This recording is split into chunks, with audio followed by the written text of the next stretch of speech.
All of the views and opinions expressed here are those of the individual speaking and may not be representative of Konig American. At times, language may be considered vulgar. Listener discretion is suggested. You are now listening to the Konig Behind the Wheel podcast.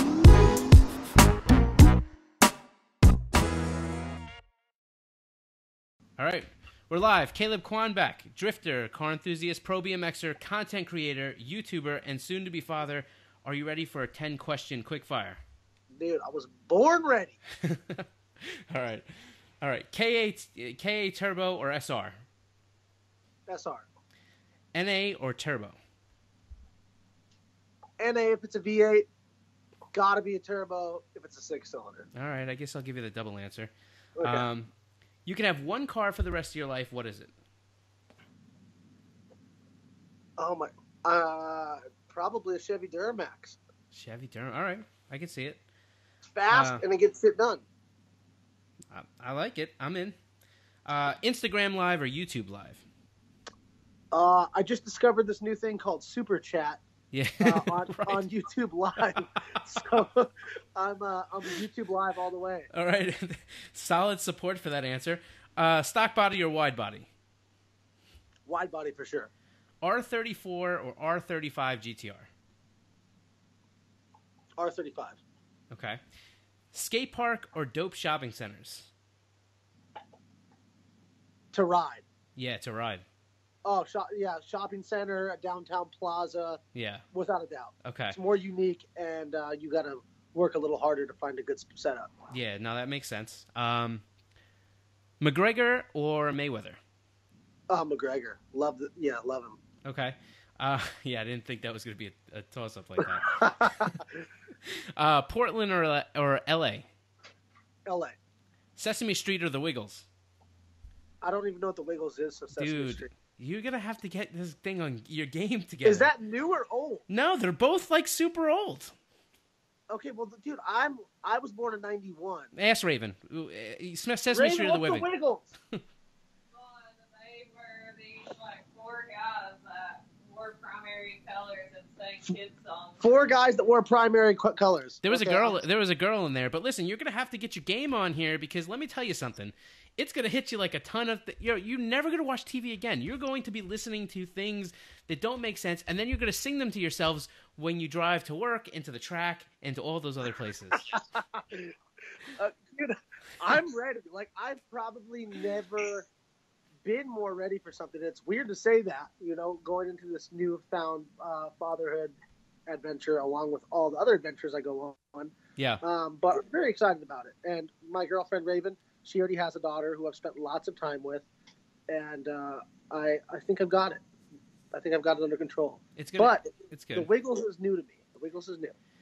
Don't worry. You'll pick it up in soon nature. All right, so I'm Scott. I'm the marketing director for Konig Wheels. And without further delay, let me introduce our guest here, Caleb Quanbeck. If you haven't checked out his content on YouTube, you should. Although, who am I kidding? Because probably 99% of the people that are listening right now are coming because you told them to listen to it.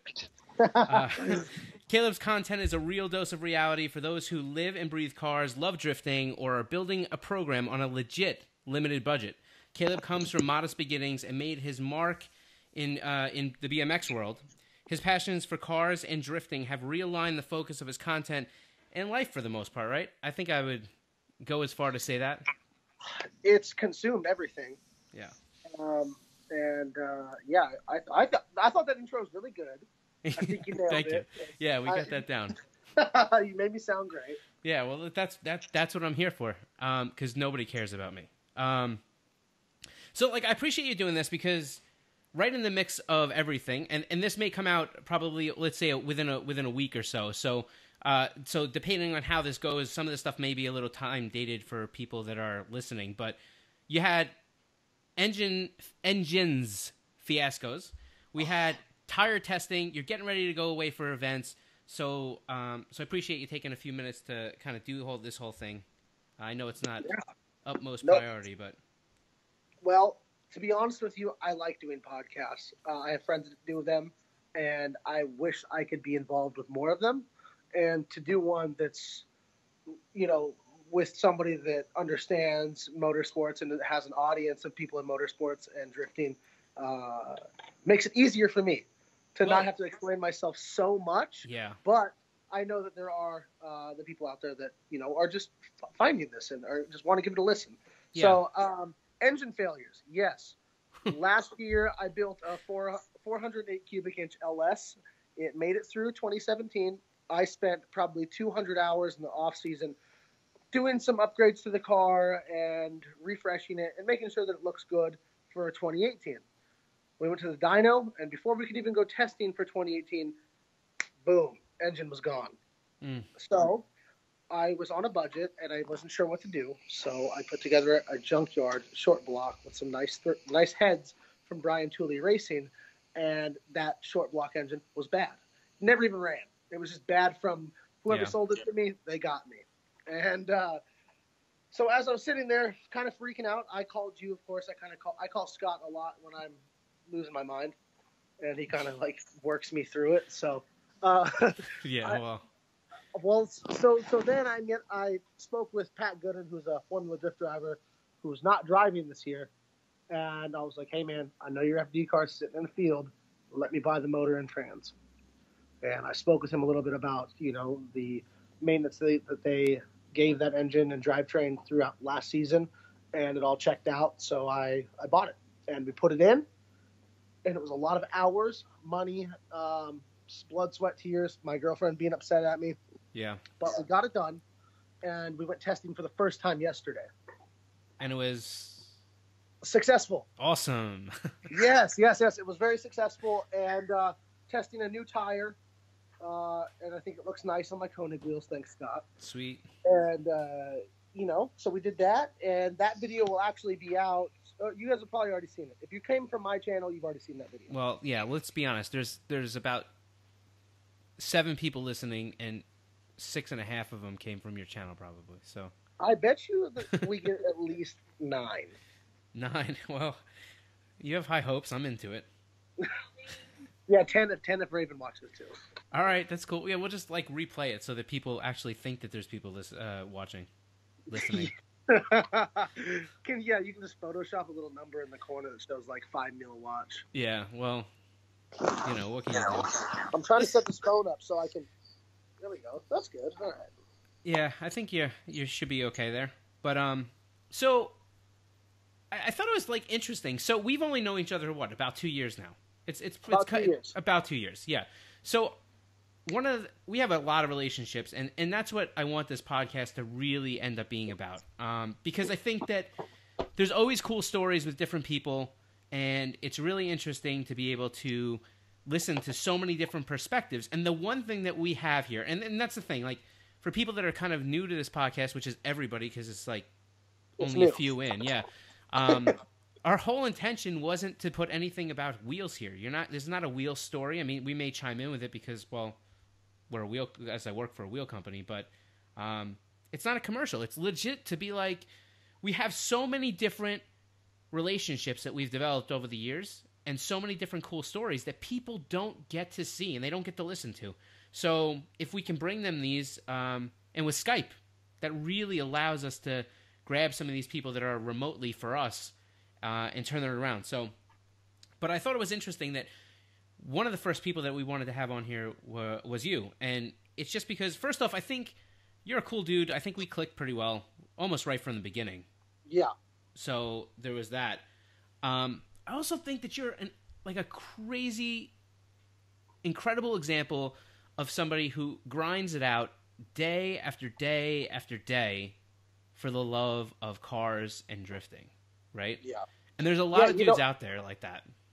There are. And you want to know, I was talking to Raven just recently about the story of how I got, in touch with you and how this all kind of happened. Yeah. And it goes both ways because I can be the best example as far as, what to do for a brand to get continued support and whatnot. But it's also, there's a lot on the brand because I've been in situations where I've done a lot for a brand and they've just gotten nothing back from them, and it's really unmotivating.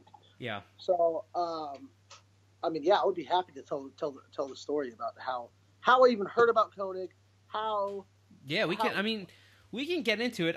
Listen, I just from a brand's perspective, the one thing that we're not at Konig, and of course I'm biased, so I'll say it like this, but the one thing that we're not is, like, I would say most of the guys at the office were car guys. We came from car guys. Some of them, especially in the sales guys, they've been with the company for a long time, which I think is a good sign of a decent company. But they were always car guys, even to this day. I mean, their tastes have shifted as we get older. That happens. But they're car guys. And because of that, we have a different sort of relationship with the people we sponsor. It's not just about all the exposure we get out of it. Everybody needs exposure in a relationship where the main focus is to try to get exposure. But then there comes this other piece, which we go for long-term relationships. We look for real people. Like, we won't sponsor people that are completely fake. It just, and there might be people that are listening now that have tried to get sponsorship and may see their program, not given the love, even if they have this incredible following. And there might be some reason to it. Maybe we just don't feel that you jive with the brand. That's not an insult to your program or what you're doing. Like, we support so much of that grassroots enthusiast movement. But the only way you can do that is by really standing behind people for a long time. Well, and I see the same thing that you're speaking about in BMX, because I've been a pro BMX rider a long time. Right. And you could be the most popular, sickest rider ever, doing all the flips and the newest tricks possible, but the brand that I rode for wouldn't fuck with you because you just didn't work. You didn't fit in. You know what I mean? And that's, and not to say that you didn't fit in with our program, with our vibe, and the representation of the sport that we were trying to portray. Yeah. And I can see the same thing with a brand like Konig, you know what I mean? Like, if you fit in with us and we get along, it works. It's not just about numbers. It's not just about podiums. It's more than that. Oh, for sure. And, what's interesting with our drivers, when we set out to develop a relationship on a driving program where the focus is really the driving, we pick people that will do the right thing by us day in, day out. Not if they get a different offer or something changes, will they, are they chasing after product? And that sometimes it doesn't work. Sometimes we get the people that are stuck with that, and we think that they're a good dude, and it just turns out they're not. But most of the time, we've been very fortunate to get guys, like Kevin Lawrence, like the Travis Readers, which was a good hookup from you last year. Shout out Travis. And these guys are solid heart people, and that's what really makes a difference when we talk about a brand ambassador and having them out there representing us, right? And that's really hard to explain, but we really try to feel that out. And I think you have been a really incredible ambassador for us, not just because of the exposure you bring, but just because I think that you really get what we're about. Yeah, and I think that a conversation like this, these kinds of conversations don't happen enough, because there's so many drivers and athletes that are lost, right? Because they think they know what you need as a brand, right? They're sold on it. They're like, this is what they need. They need me. I'm their savior. Yeah. But the problem is, it's not that they're not smart or they don't know what's going on, but there's more to it than that. And unless you spend, I spent some time in marketing, and that kind of gave me an upper hand when coming into motorsports. But you've got to set your ego aside and educate yourself. Ask questions. Sure. And that's to be able, now that there's so much content and media out there and people doing things like this, explaining, yourself, you are the guy that is going to sponsor somebody if the situation is okay, or right. It works for you. Right. So for you to explain this, I think it's very important.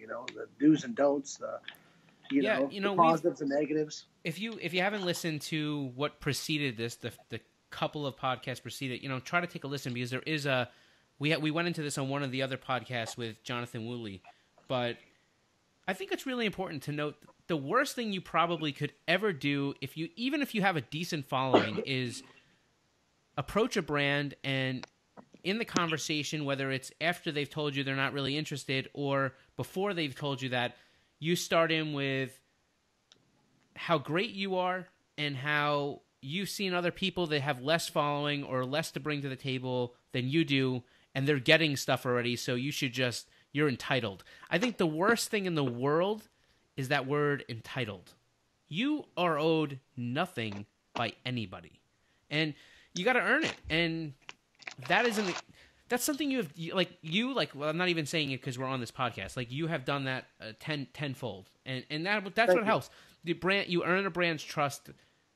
And that, listen, there's always going to be companies out there that just don't do the right thing for no reason. But yeah, and there's always going to be the driver that does the wrong thing for 1,000%. You know, I'm eating pretzel sticks, but I don't care. Bear with me. Right. Right. You know, okay, well, I think, you know, for me,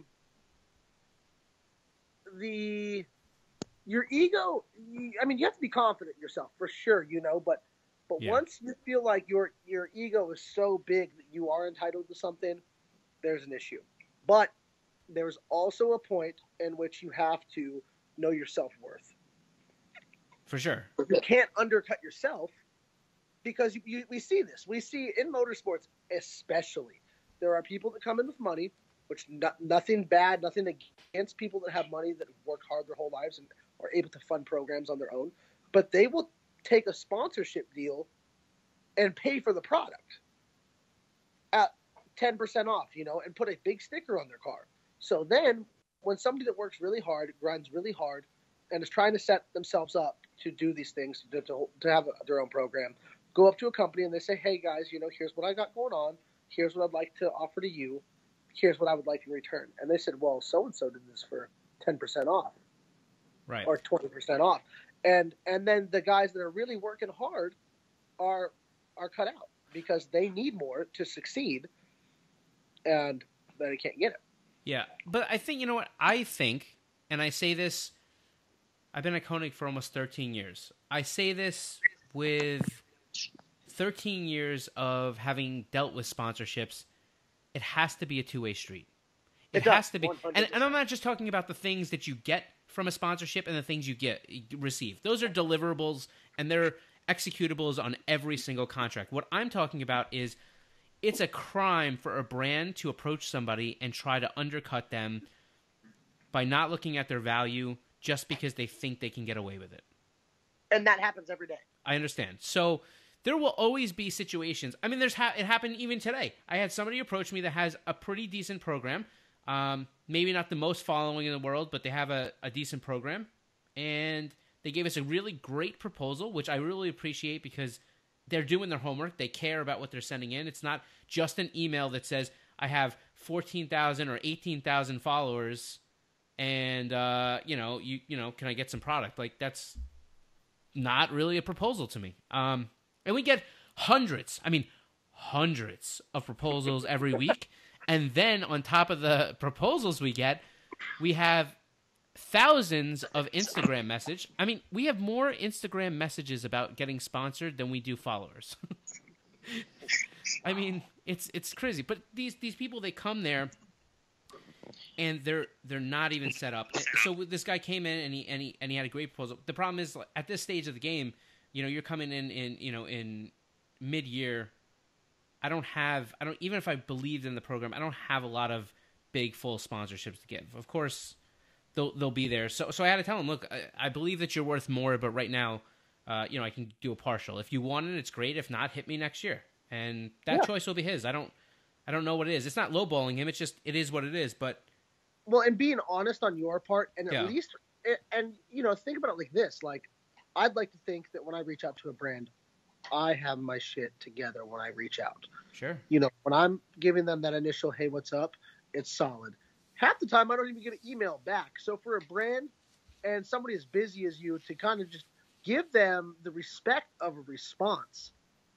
And just to be honest, like, hey, dude, I can't do it. You know, I don't have the product, or, hey, we've already tapped our budget for the year. We're mid-year. Those types of things, even a response. I think that as a driver or an influencer, it means more to us to get something back than nothing. Caleb, I know Joe say this with 98% certainty that I or one of my guys, and we're not a huge company as far as that perspective, but we answer every message, every email that comes in through the sponsorship area.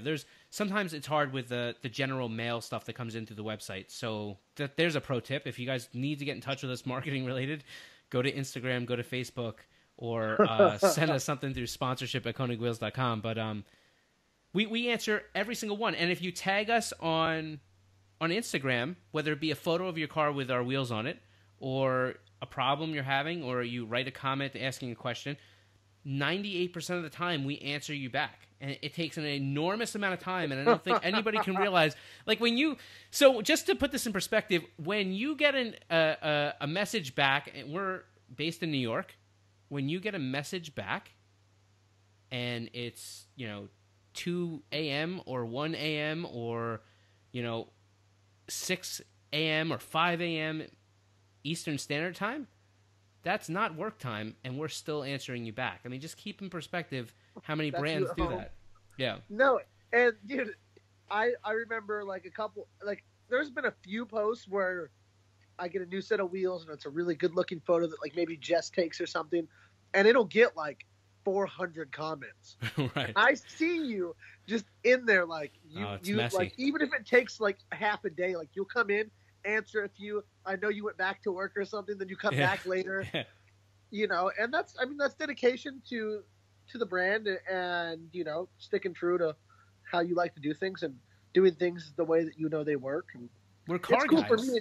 It's cool. Well, dude, it's cool for me because when I know this is a podcast, but people need to understand that I'm the realest motherfucker. No offense, this is language. Sorry. No, you're fine. But I'm the realest motherfucker on YouTube, and that's no ego. That's just me trying to be as honest and relatable to the people that watch my stuff. So Agreed. When I come on here, you're my friend. I am sponsored by Konig, but the reason I'm sponsored by Konig and the reason I've stayed with Konig and is because of all this. No, These I things appreciate that it. Yeah. the things that we're talking about. So it's easy for me to represent a brand that when the fans come to my page to see the product, the brand is replying directly to them. Yeah. That might have sounded confusing, but no, it didn't. But it's I think it's really cool. And there's a couple other brands that do that. ISR, which is AK. It's one dude, same thing. Yep. He's the marketing guy, and he tries to stay up on it as much as he can, and all that interaction is so important for everyone involved, the customer, myself as the driver, and the brand itself.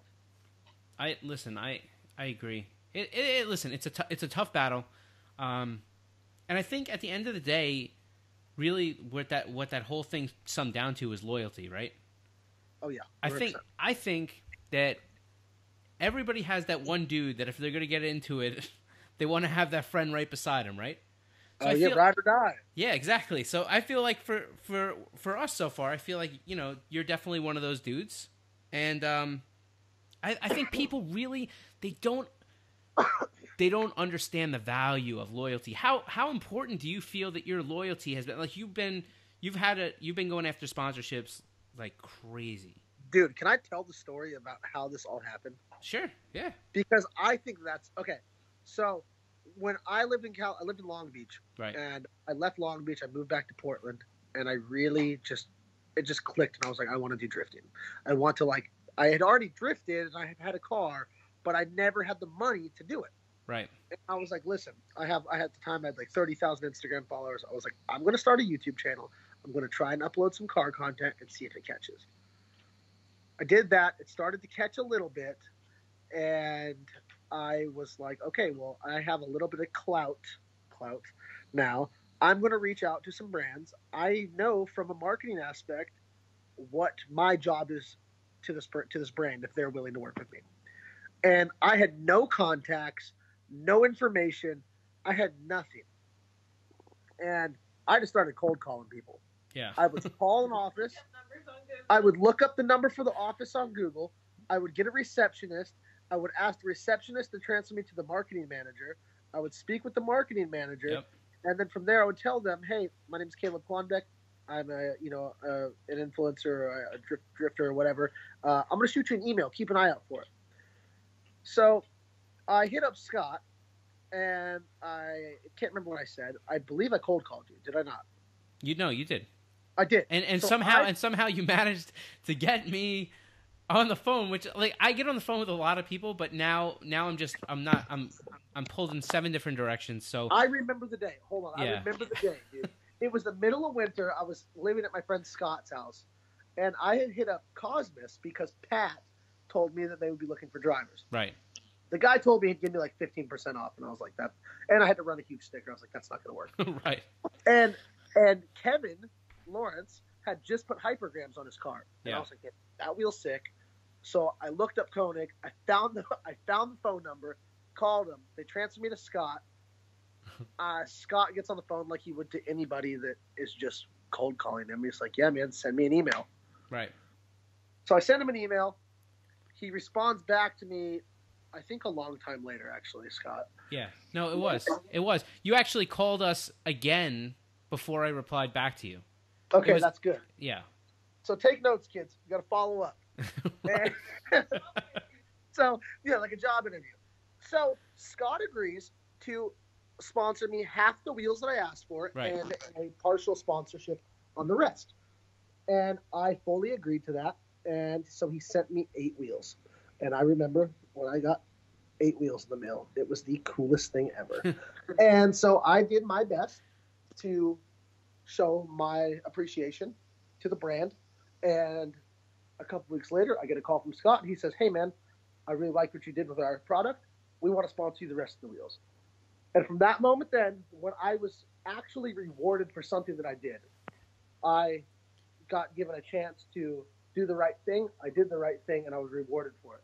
Yeah. And from that moment on, it's been basically the same thing as our relationship has developed. Sure. You know, I got the wheels, then, you know, I did more stuff, and then you gave me wheels for something else. I did more stuff. Then you helped me out a little bit with my budget this year Yep. to go towards my new trailer. That was a huge help. And that's all I'm trying to do is up the Survive. ante a little bit, you know, and survive. And Yeah. and through that, you know, when I get an email from Scott, you know, Christmas time, he's like, hey, man, you did a great job this year. Thank you for everything. Happy New Year. I didn't get a single email like that from the other 15 sponsors I have. And Yeah. that's not dogging on them. That just is just – it just gives me a different sort of appreciation for this specific sponsorship. I swear I didn't pay for any of this. No, and, you know, he really didn't. And that's why I mentioned that I'm the realest motherfucker on YouTube, because I don't lie. I don't fake shit. Yeah. This is 100% real. But I want kids to understand that there is cool opportunities out there if they work their ass off. There's no doubt. And that's all it is. It's a bunch of hard work, sacrifice, struggle, and then hopefully and eventually some sort of completion or fulfillment or, you know, happiness, whatever. You know, there's a lot of struggle. You know what? Listen, while we're in that thought process of how it happened, let me take him back and give him my side. Yeah. Because I think this might be an interest. I don't know if anybody cares, but if you do and you're looking for, well, what's the deal on a brand side? So we get, like I said before, we get hundreds of proposals. I mean, hundreds. And majority of them won't ever pan out. And the reason isn't because the proposal may not be good or the offering may not be good. It's because it's really very difficult for us to, with limited amount of products and sponsorships we can give away, for us to figure out with what you give us if the person's real or not, or if they're going to do what they said they're going to do. Well, and how hard is that to, you can't, like... Our job that's depends all a on it. gamble. People It's should all a understand gamble. that. It's all a gamble every time. Absolutely. Continue, I'm sorry. No, it's just, you're exactly right. It's a gamble, but it's a gamble that we have to make the best educated decisions for. So a lot of times, you don't have that conversation of it's who you know. Well, in a sense, it can be, but not in the ways you would think. It's not, no one had to call you. I'll give you, this is a perfect example. No one had to call me and say, hey, Caleb's going to send you an email. Caleb did his own homework, got to me, found me, and stuff like that. But then I had to check up on him. So why did it take so long for Caleb to get a response back? Because I had to use anybody he listed to try and find out if he was as real as he said he was going to do. I had to figure out if we were going to give him stuff and we were going to get something back in return. to at least Yes. to start it off with. Yes. And I called contacts that I had over at Hoonigan, because that was one of the things that you were talking about at the time. Yep. And I spoke to them for a little bit, and this is the answer they gave me back. They said, Caleb is one of the realest dudes ever, and if he really is in your corner, he'll have your back. And I said, well, I don't know. That's a, they have no reason to lie to me. So Yeah. I said, we'll take a shot. This was real enough. So when Caleb called me, I said, we'll do the half thing.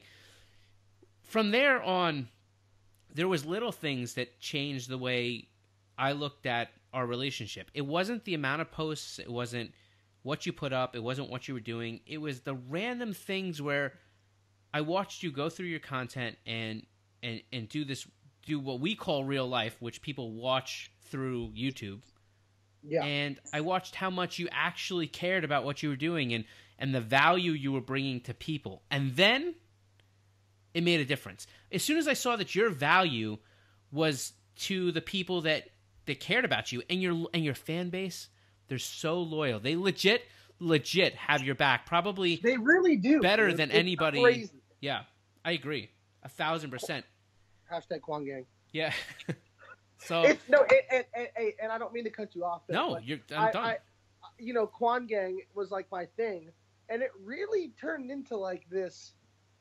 I don't want to say Family. like a cult, but like a family, yeah, of Yeah. like people that were like you, like I would like to think that I'm one of Konig's ride or dies, you know what I mean? But Yeah. there's a lot of dudes like I've established really good friendships through fans on my that I just would pop up all the time that have something positive to say. They would, if I was struggling with something on the car, they'd reach out to me and lend some knowledge. Yeah. And it's really been awesome, and I think I lose sight of that sometimes because I kind of grew up on the rougher side of things with, a rougher area, and some kid will say some smart ass stuff. And my go-to is, all right, man, well, come on over. Here's my address. You know what I mean? And, Right. And the hate with social media is, I think that's something that turns a lot of people away. People don't want to deal with that. I know. And I can, and I know on your end, I worked in marketing for a BMX brand, and like when somebody tells you something like a product is bad, like they would say, "Oh, your grip sucks," and I'd be like, "Well, I put so much time and effort into this grip, and I know it's good." Yeah.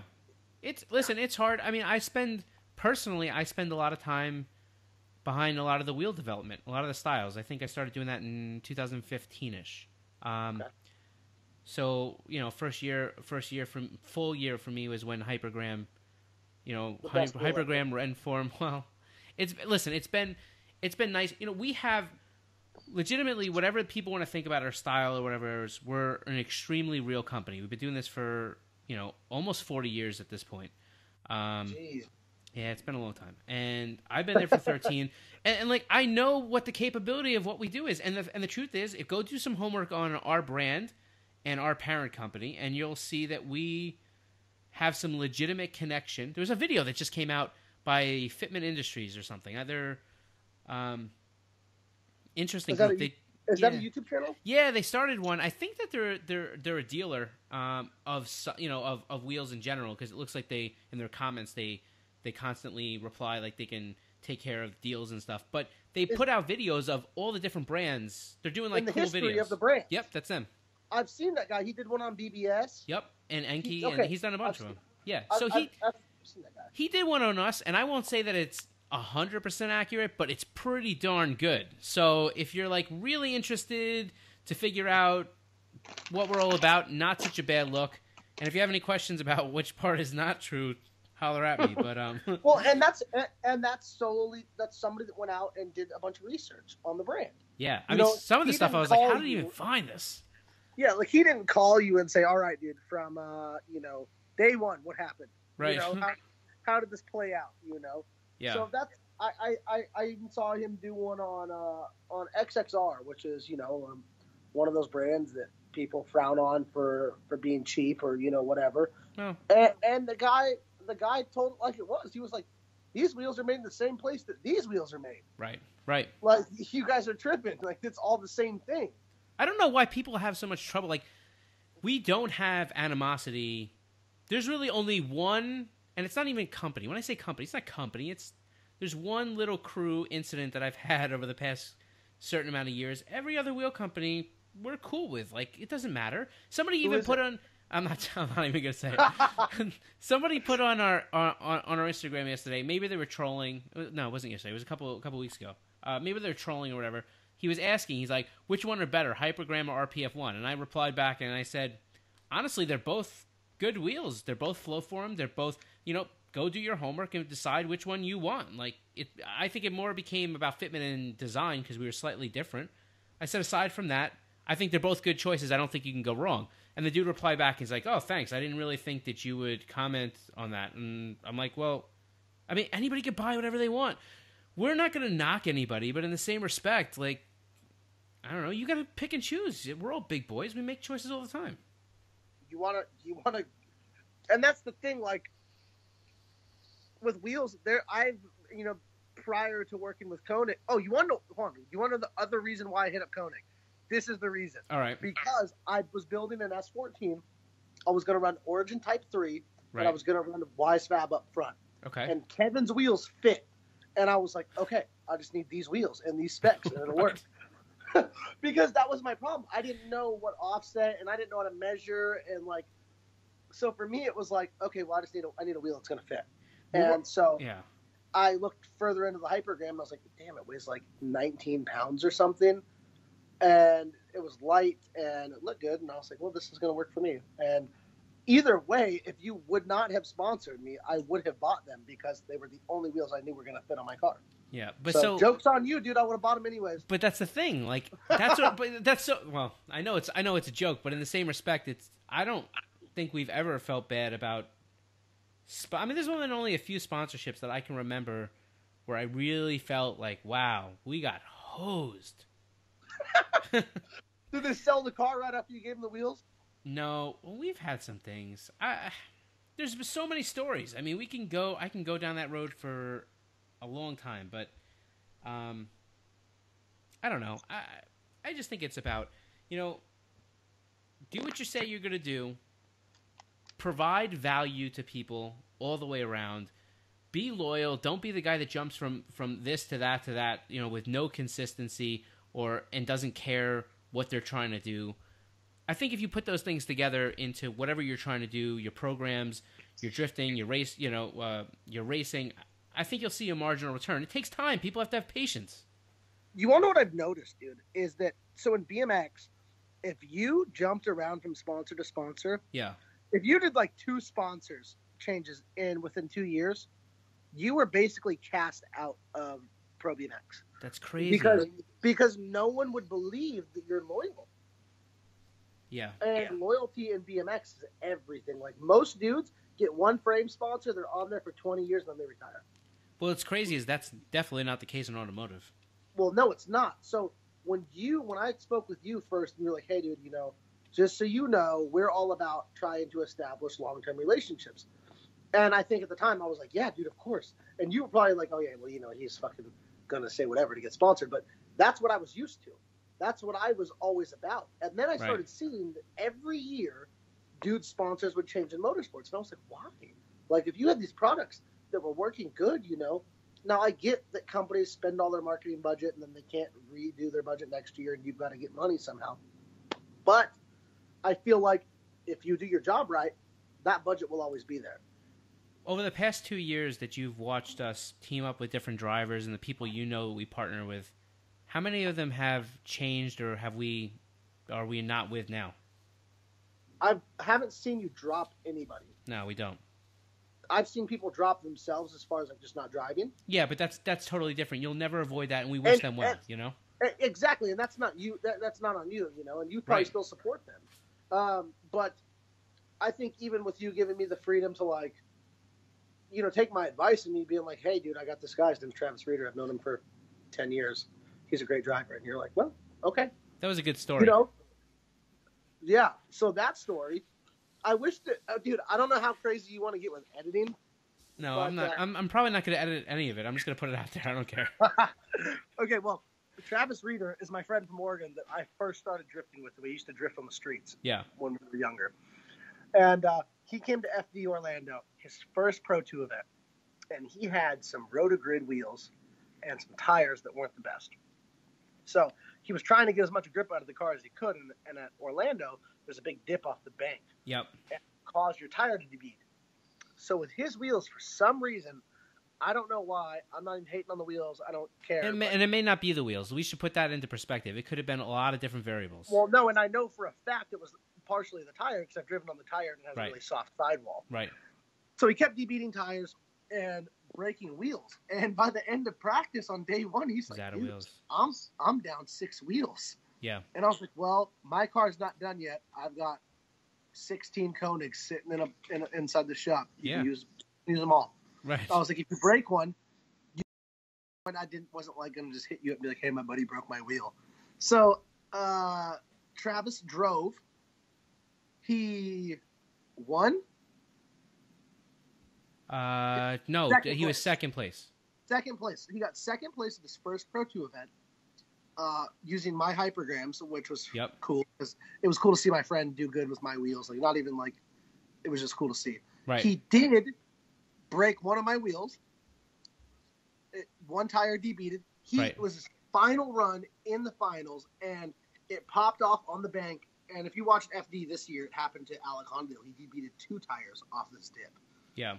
And so it blew off, and he didn't stop, and he just kept going. He pushed through and finished his run, and then got him second place. Yeah, and then right afterward, you sent me a text, and you're like, "Hey," and I said, I texted. I think I was watching the live stream, and I said, "How many wheels do you need to replace?"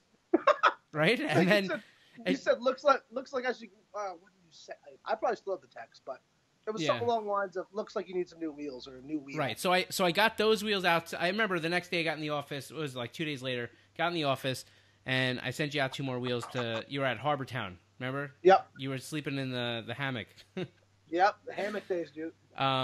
So we get through that, and then you said, "Hey, listen, if there's any room, if there's anything you could do, my boy Travis here, he's such a good dude, and he has no wheels. Like, he's done." Now, the interesting part about that was Atlanta was, I think, it was just under 2 weeks away at that point. Exactly. I think it's 11 days after Orlando. Right, and we had the wheels in California, so they got to make a 5-day run across the country. So we're down to less than a week. I call Travis, who decides that he's not coming back. He didn't fly back. He stayed down in that southeast region because he was going to go from Orlando up to Atlanta. And I speak to him, and he just sounded like such a good guy. And for people that don't know Travis, because he works for Nameless Performance, so he has such a good exposure to so many big drift teams, Turk's team and stuff like that. So, and understanding. Oh, he really understands drifting. Like, if you're in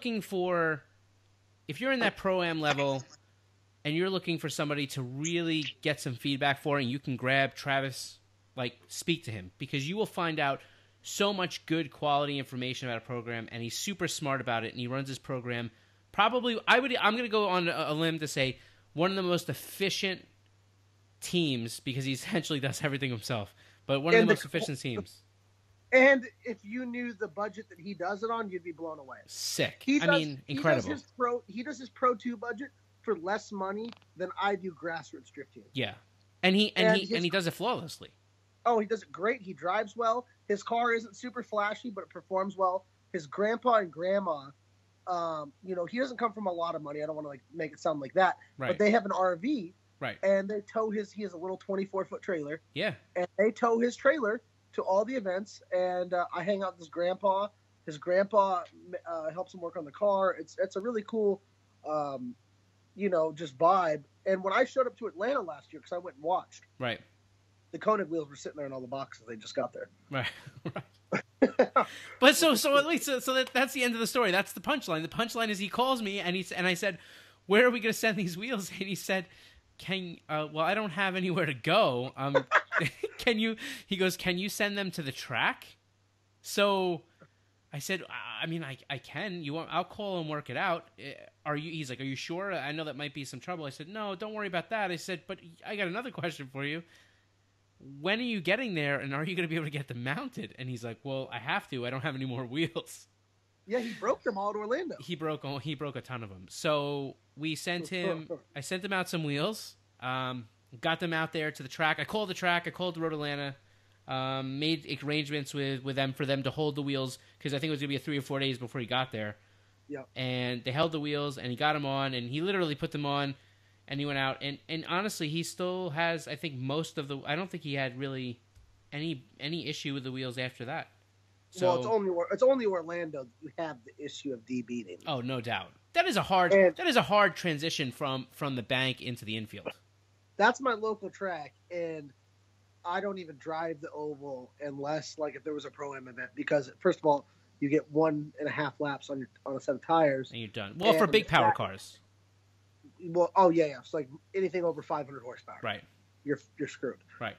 And the dip off the bank is not only bad for your tire debeating, but your suspension, it bottoms out. If you've got a quick change diff, your diff's hitting the ground. Yeah. There's a lot going on. And Travis won Atlanta. Right. Did he? Travis won Atlanta because Matt Van Kirk broke. Yeah. Right in the final match. Yep. Yeah, I've just been... But listen, I will say this, and I'm not even saying this just because. I've been really blessed to make a lot of decent relationships that I value. Travis calls me once in a while just wanted to catch up and see what's going on. Not because he has to. There's no contractual obligation for phone calls. But he calls and put that in there. Yeah, I know, right? You must call me just to stroke my ego at least 2 times a month. But we just have conversation and see what's going on. He doesn't call to ask for anything, and but he knows if he needs anything, legitimately, I'll get it out right away. Yeah, so dude, I got wheels on my truck because of you. Yeah, yeah, we have an off-road brand. 6.5 people that are listening. Yeah, well, dude, here's the problem. I had Dodge wheels on my Chevy, and the offset was so bad it would break the ABS sensor if I turned the truck to full lock. Right. So my trailer brakes never work. And, everybody loves a Duramax that can't turn the wheel all the way. Yeah, mine's still. I mean, it turns all the way now, but it's like 12 degrees of lock. Like I have to make oh, dude, it's terrible. But either way, I got wheels on my truck because you also. Dude, it's funny because I don't know what it is, but I probably call you once a week. Yeah, maybe. Yeah, close. Yeah, sometimes more. Depends on the week. Right. Depends on how. Depends on the crisis that are happening at one time. If things are going really bad, I just need to call and vent, and I'm like, "Oh, dude, I'm broke. My car's broke. I don't know what to do. Raven's pregnant." I know. I think you were the first person I called when I found out. Listen, I'm flattered. I appreciate that. Raven's like, "Why are you calling him?" Well, no, I don't have a lot of friends that have children, so you have children. Yeah. Oh my god, yeah. Yeah, so it's like I don't know. It made the most sense. I think I might have called my mom first. Well, yeah, I hope so. If you know what, why don't you go on the record and just say you called your mom? Because if not, then that would be a horrible ending. And she's going to watch this. She'll be around. She watches everything. My mom is my biggest fan. We're up to 7.5 people. 7.5? Yeah, mom's watching now. We're up to 7.5 people listening. We're rich. Rich with followers. Rich with viewers. So wait, all right. So your mom watches everything. I think, man, I was thinking about how to ask you this, because I don't think people understand how tough it is.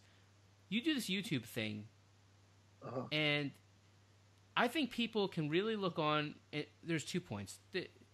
They can really look on, and the first thing that they can look on, and they can just think that it's real easy. You just carry a camera around wherever you go, you film what you want, and you just throw it up there on the good old YouTube, and everything is great.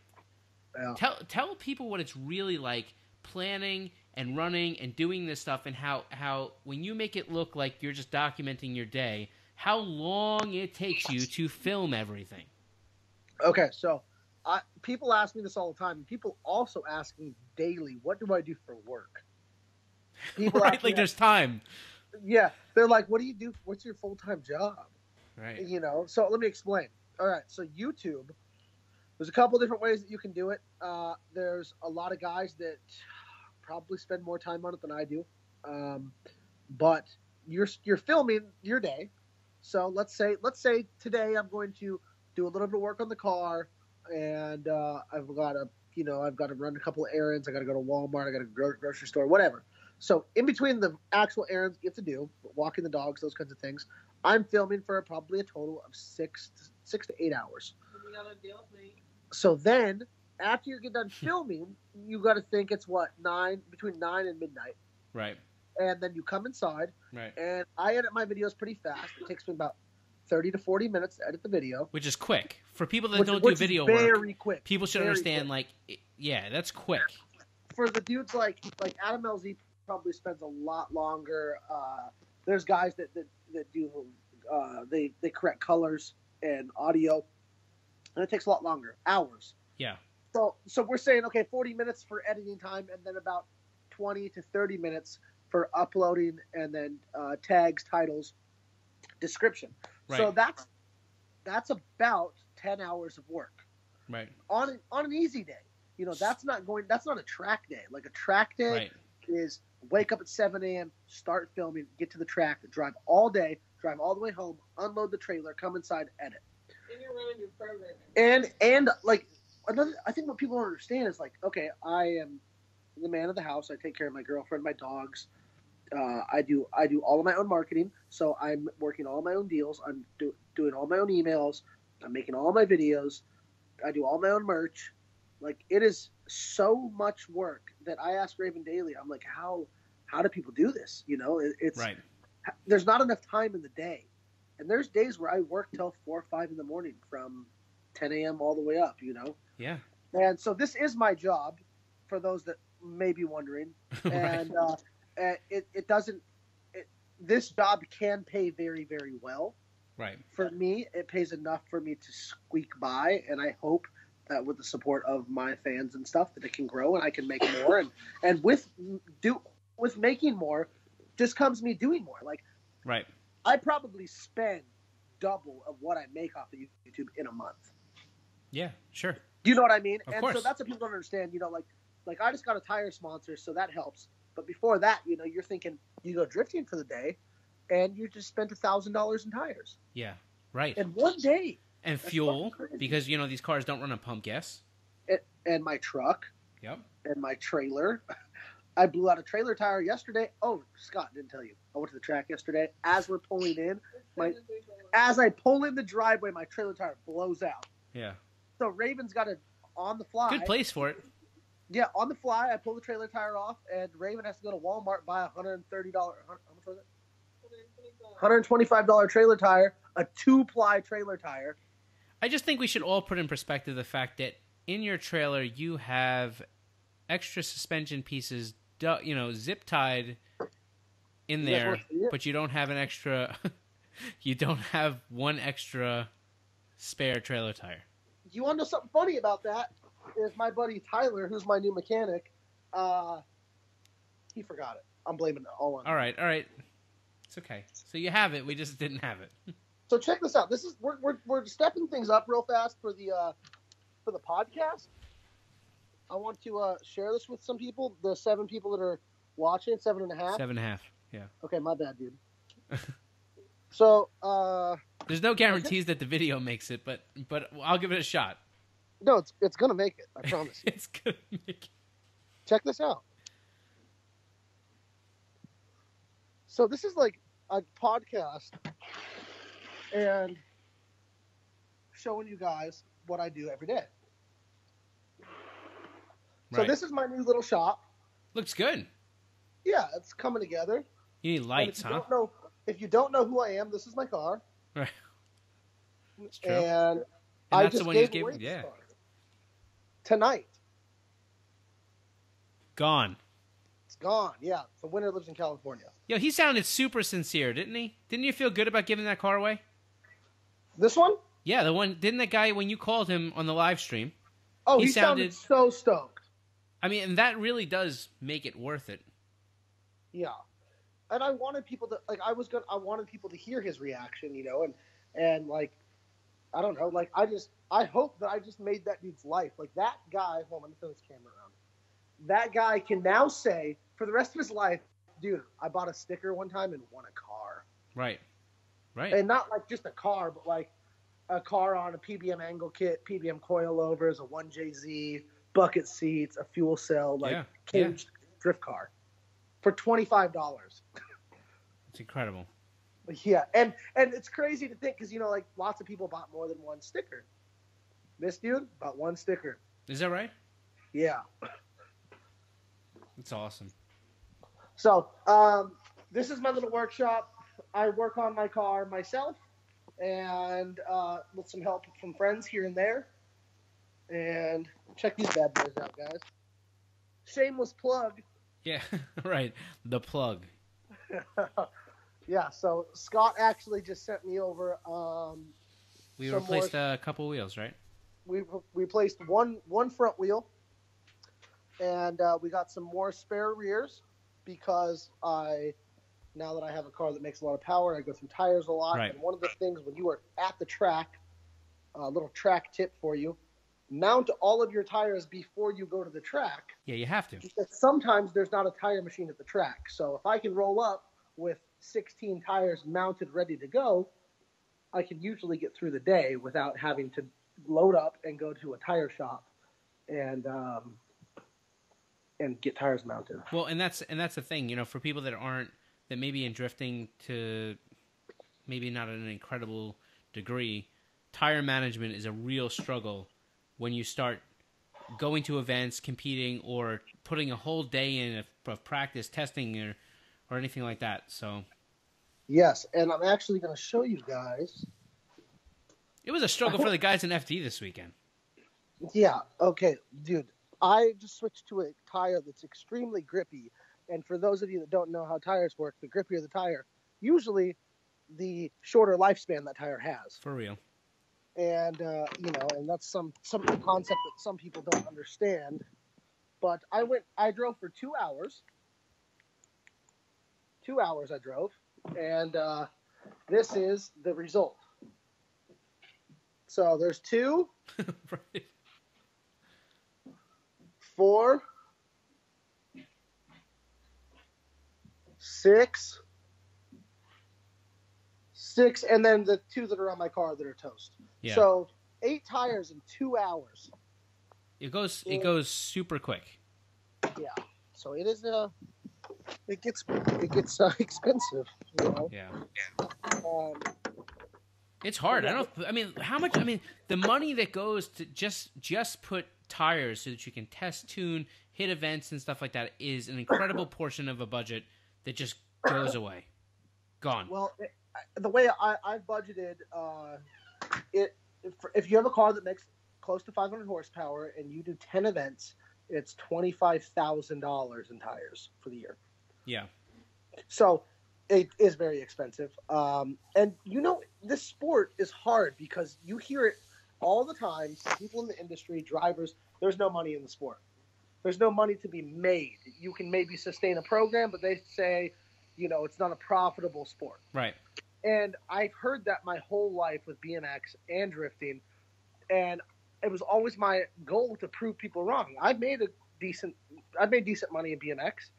And in drifting, I think that these people are wrong. I think that there is money to be made, and I think that there's a way to make the brand more money, your sponsors more money, to make yourself more money. You know, I think what I'm getting at is I think there's a way to make this a living. I think it is doable. You know, there's a small handful of guys in FD that are probably making a decent living. Yeah. And I just want to show kids, not even kids, but adults that are also into this, that it's totally doable. And I'm destined to do that. And that's why, if you follow my channel, I talk about money a lot. Right. And because I want to share, like, hey, you know, you're capable to do it, and it's there if you work hard. What do you go ahead?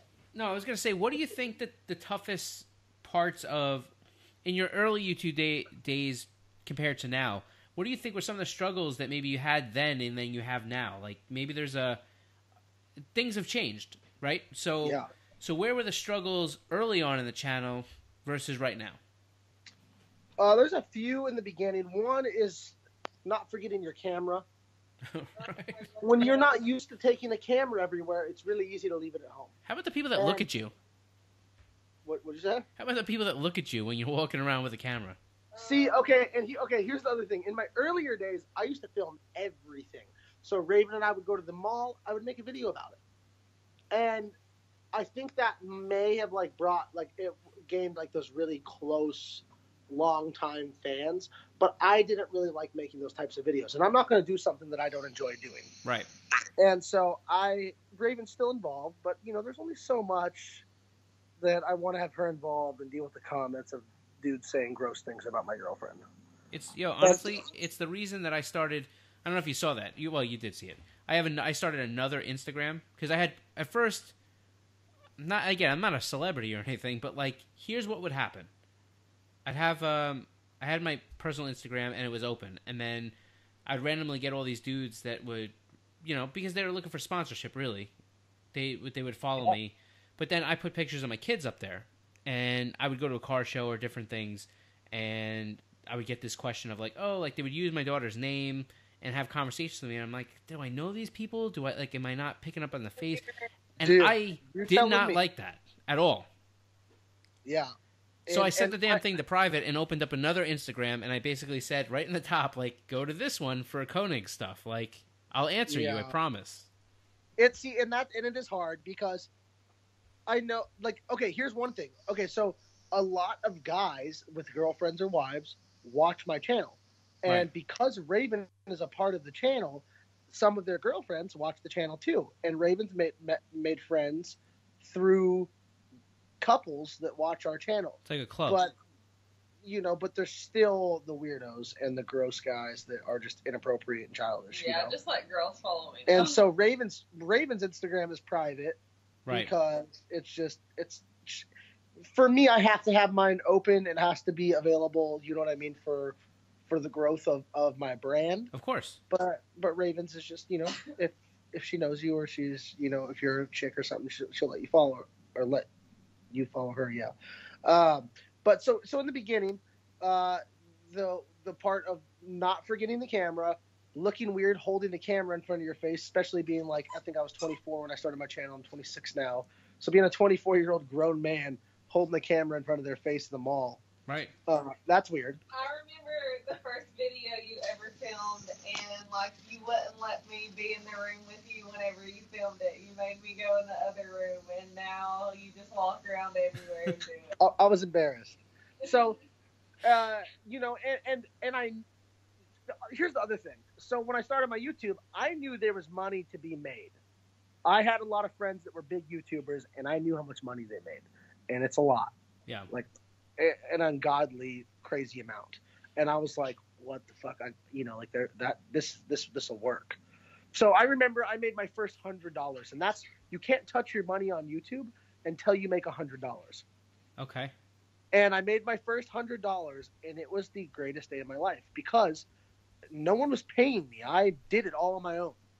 Right. Like, you know what I mean? And Yeah. it was so, like, rewarding. So from that moment on, I pushed real hard. And now what was the question? Like what's weird or like what's Well, it's the just what I think. struggles of it? Yeah, sure. The struggles of it, is now that I'm more involved and I've got more going on with trying to have a solid program and go to all these events, keep the car running. I have a car that's a little bit, with more power comes more issues, and it's a handful. And I've gotten unlucky a couple times. And when you film YouTube videos and work on your car, you get half the work done. Oh, there's no. I mean, think about how much time it takes to reposition cameras and move lighting and move this and that. Dude, it's terrible. So if you noticed, and a lot of the viewers, the past couple weeks there hasn't been a lot of videos. Well, because you've been thrashing away, right? Because I was thrashing. I had to get the car Yeah. back together, and I was sick of filming in my garage, working on my car all the time, and people just being like, "Oh, the car never works," and I was like, "Oh, I'm going to show you, motherfuckers. I'm just going to work my butt off and get it done, and then the next video will be the car running." Now, here's the issue with that is I got my revenue report for my money for this month, and it's not even enough to pay my rent. Right. because there wasn't any views. Yeah. Exactly. So, dude, it's with YouTube being your job, you obviously have to treat it like a job. I don't have anything else. I have, money from sponsors that help out, but usually that money just goes away instantly. You get some money and you're like, okay, cool. Now I can fix this, or I can buy this, the spare part or whatever. In this situation with Konig, I didn't have a trailer this year, and you stepped up. You sent me a check and instantly bought a trailer, and that's what you guys all see in my videos. That's courtesy of Konig. Right. And so it's if I don't make videos, I don't have any money. Yeah. Like, that's it. Like, it's so frustrating because sometimes you don't want to make videos. Sometimes you don't want to go to work. And, and it's crazy realizing that that's the same thing. Well, and I think what's interesting is that people sometimes will give you, I've seen it before, especially when you were in that niche where you were trying to get the car finished over at Harbortown. People are giving you a lot of crap, and you're like, look, I can't film the same video day in, day out. There's no content changing. Like, I'm sure you kind of got into a little funk about it. Remember that? Oh, dude, it was terrible. Right. I remember I had to redo my fuel system 3 times because I'd never built AN PTFE lines before. Right. So I did it 3 times, and every time it leaked. And it takes a whole day to replumb the fuel system. Right. So I did the first video, and then for 2 days after that, there was no video because I was redoing it. But, and that's the thing, though. People look at that like, oh, you're holding out on them. But the truth is, when you do that, you're making a conscious decision to penalize yourself because you're not going to make any money. Dude, and it sucks. And, dude, and on the opposite end of that, if I do just keep uploading every day in the shop, tinkering with the car, repetitive content, then they bitch. Right. You can't listen. You're not going to be able to please everybody. I mean, and that's the hardest part. I want to. I know.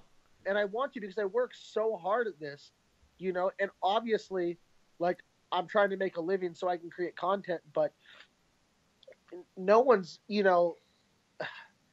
it's frustrating because I would still be doing the same stuff if YouTube was not here. It would be harder to do, but I would still do it. Now, at this point, I'm doing it for everybody involved. I'm doing it for the dude that emailed me a 4-paragraph email telling me how I inspired him to pick up and work on his car that he hasn't worked on in 4 years. And I'm doing it for the guy that, I finally motivated him enough to go buy a GoPro and start making his own videos. Right. Like, that's who I'm doing it for. I'm not doing it for anybody else. Like, everyone else, it doesn't matter. I'm doing it for the people that once I realize that I'm actually able to motivate somebody or inspire somebody to do something they've wanted to do or slacked on or whatever, it's easier for me to pick up the camera and go make a video and then come edit it. Yeah. What would you say to people that are maybe either don't have a huge following right now or think that they want to get into this whole content creator life? And maybe what would you even say to them more specifically to approaching brands or trying to get sponsorships without having that following? Well, I think that with the internet and with social media, the way that things are done with marketing evolve every year. And the past couple of years, it's been Instagram and YouTube, and in 2 years, it might be something else. Right. So we, as influencers, have to stay up on top of that. And if you're a kid, or I say kid all the time, I don't mean that for anybody that's over the age of 18 I know what you mean. watching this. But if you've got a YouTube channel and it's got, a couple hundred subs and you're wondering how to grow it, it's hard. And one major thing is being consistent, because the more consistent you are, the more likely you are to have a video that just clicks in YouTube's algorithm and gets sent out to the masses. Right. And brings you subscribers. The other thing to do is don't be shy to reach out to other YouTubers. You're going collabs. Carlos, will you please stop? Look at him. Look at him. Look, and it is collab. Yeah. So say if you're a YouTuber and you live in California, and you're into drifting, maybe reach out to a guy like Rad Dan, hit him up, be like, hey dude, I make YouTube videos too. When's the next time you're going up to Willow Springs? Let's meet up. Right. And if you're a cool guy and you're not weird and you're not, overly, sure, just over the top, you could spark up a cool friendship, and that's actually on Rad Dan. That's how Rad Dan's channel started. Right. We collaborated. His channel picked up some traction, and he went off to keep growing. Yeah. So you got to step outside your bubble. If you're a antisocial person in general, YouTube is very difficult because you need to be social. You need to ask questions. You need to try and be as involved in your sport or whatever that niche thing is that you're covering as possible. And people tend to say that YouTube is getting oversaturated. I hear that all the time, that, I don't want to get into YouTube because it's oversaturated. I don't think so. It's not, because every channel is capturing an individual and who they are. Everybody is unique in their own way. I don't care if everybody's doing drifting. I'm different than Dan Burkett. Dan Burkett's different than TJ Hunt. TJ Hunt's different from Taylor Ray. Not one person is the same. I agree. So people are going to gravitate more. Some people don't like me because I have tattoos. So they don't like my channel, which is completely fine. And they might like Adam LZ because he's super clean cut. He's always got a fresh haircut. And, yeah. Wears Oakley's. That's your guy. That's cool. And I think that's what makes YouTube cool, because you are watching the person that you feel like you would get along with the best, who you would want to hang out with. You get to pick and choose. And like for me, Chelsea Denofa is probably he's one of my best friends. So like I watch his content because even though we're friends, his content still like resonates good with me. Like I like his content. You don't, or you do? No, I do. I like his content very much. Oh yeah, me too. Because he's a real motherfucker. Yeah.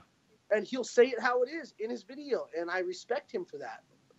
And I think if you're a drift person, random side note, you should go watch, or if you're in your early drifting days or you don't drift right now, go watch Chelsea's How to Drift series. It's really awesome. Oh yeah, it's great. It's all filmed at park in a very low horsepower car. Yeah. And most people that are getting into drifting are going to have a low horsepower car, and it's probably the hardest way to drift is a low horsepower car, and he really captures everything about it, even some car setup stuff. Makes it look real. He really simplifies it to a point where it feels very, absolutely, I could do this. Well, yeah, and that's, and I've watched that and been like, he is making this too easy. Right. like it is not this easy, but god damn it, he makes it look that easy. But you watch it, and you're like, yeah, I could do this. I mean, this is like, this is not hard. What is it? What are they getting paid all this money for? Yeah, exactly. And I think that's really cool.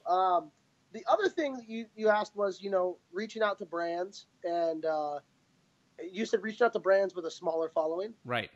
I guess before you even get there, I guess the question is, do you reach out to brands when you don't have a following?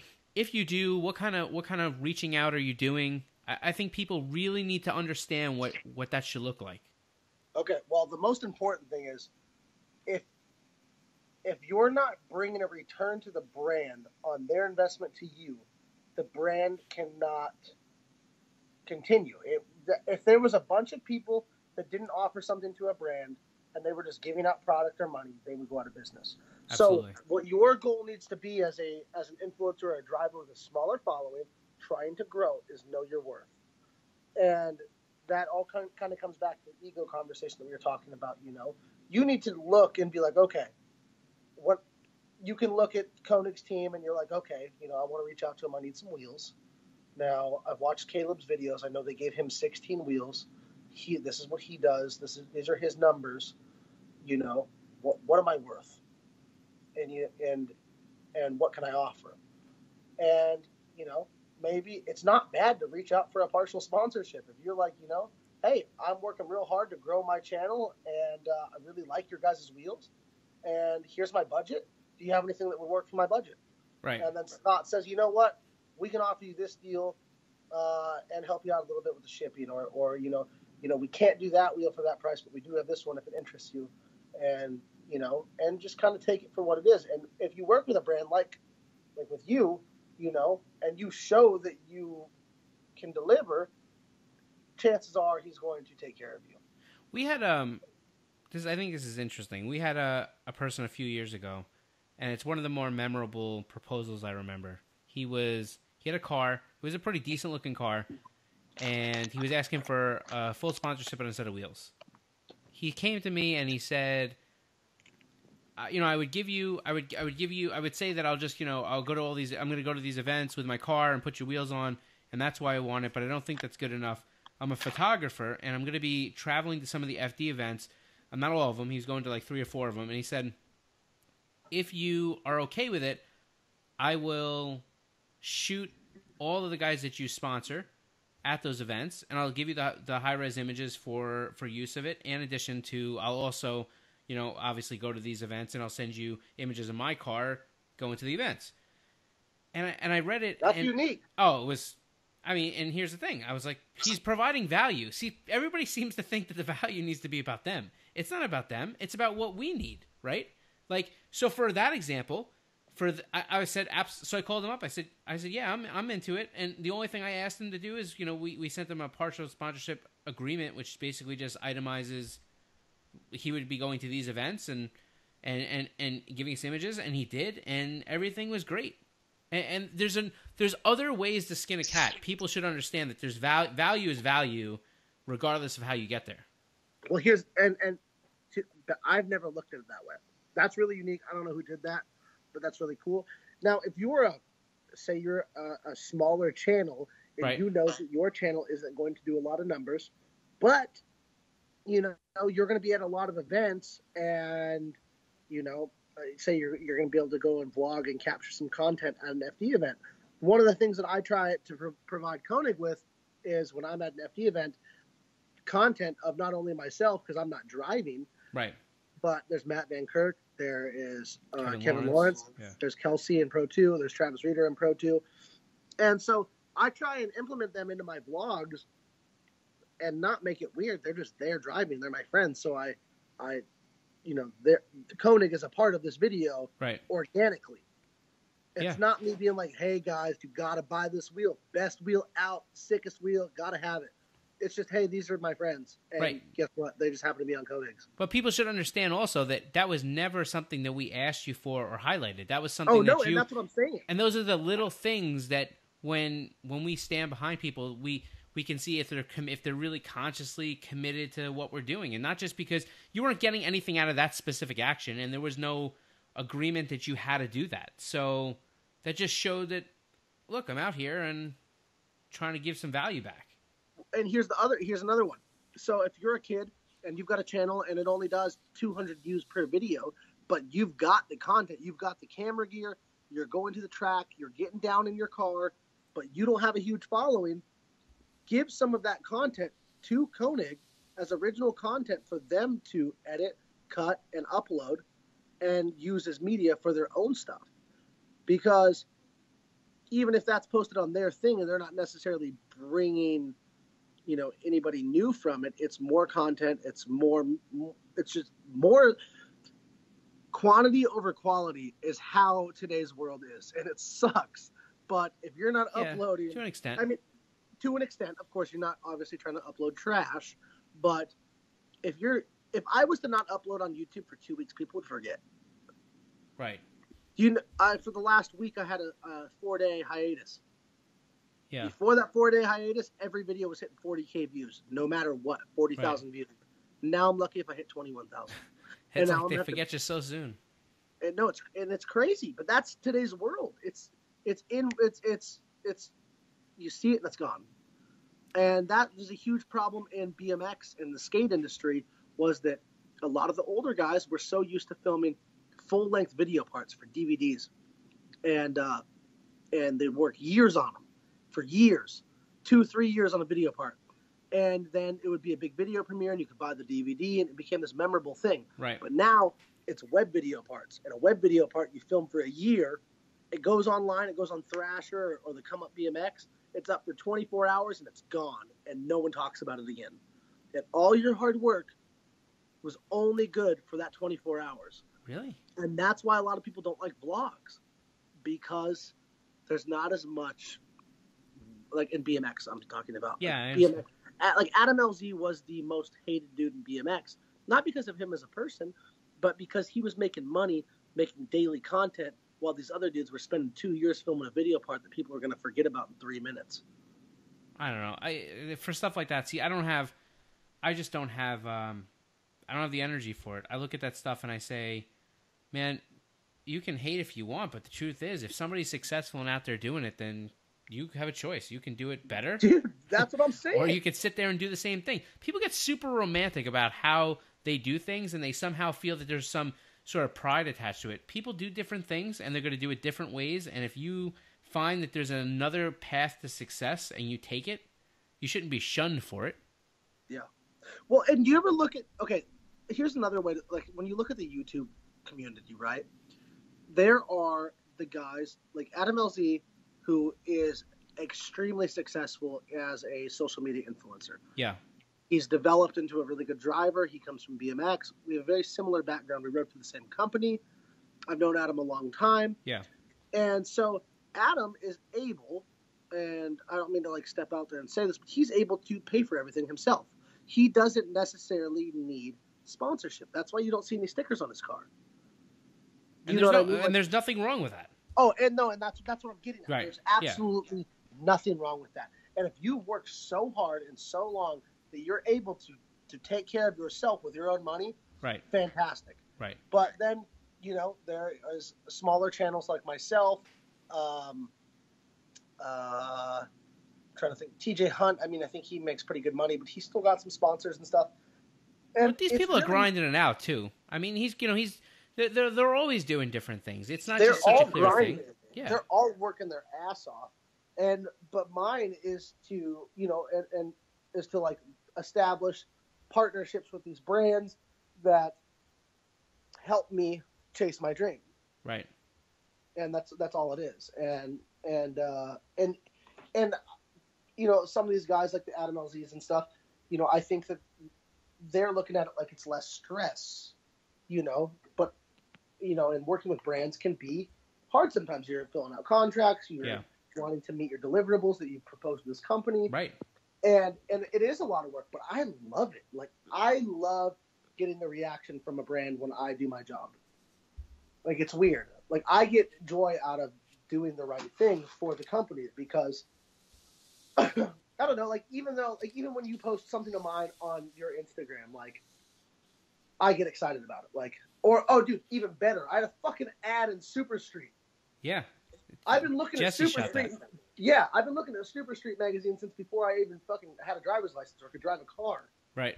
And I've had photos in BMX magazines, Trans Worlds, BMX Plus, Dig BMX.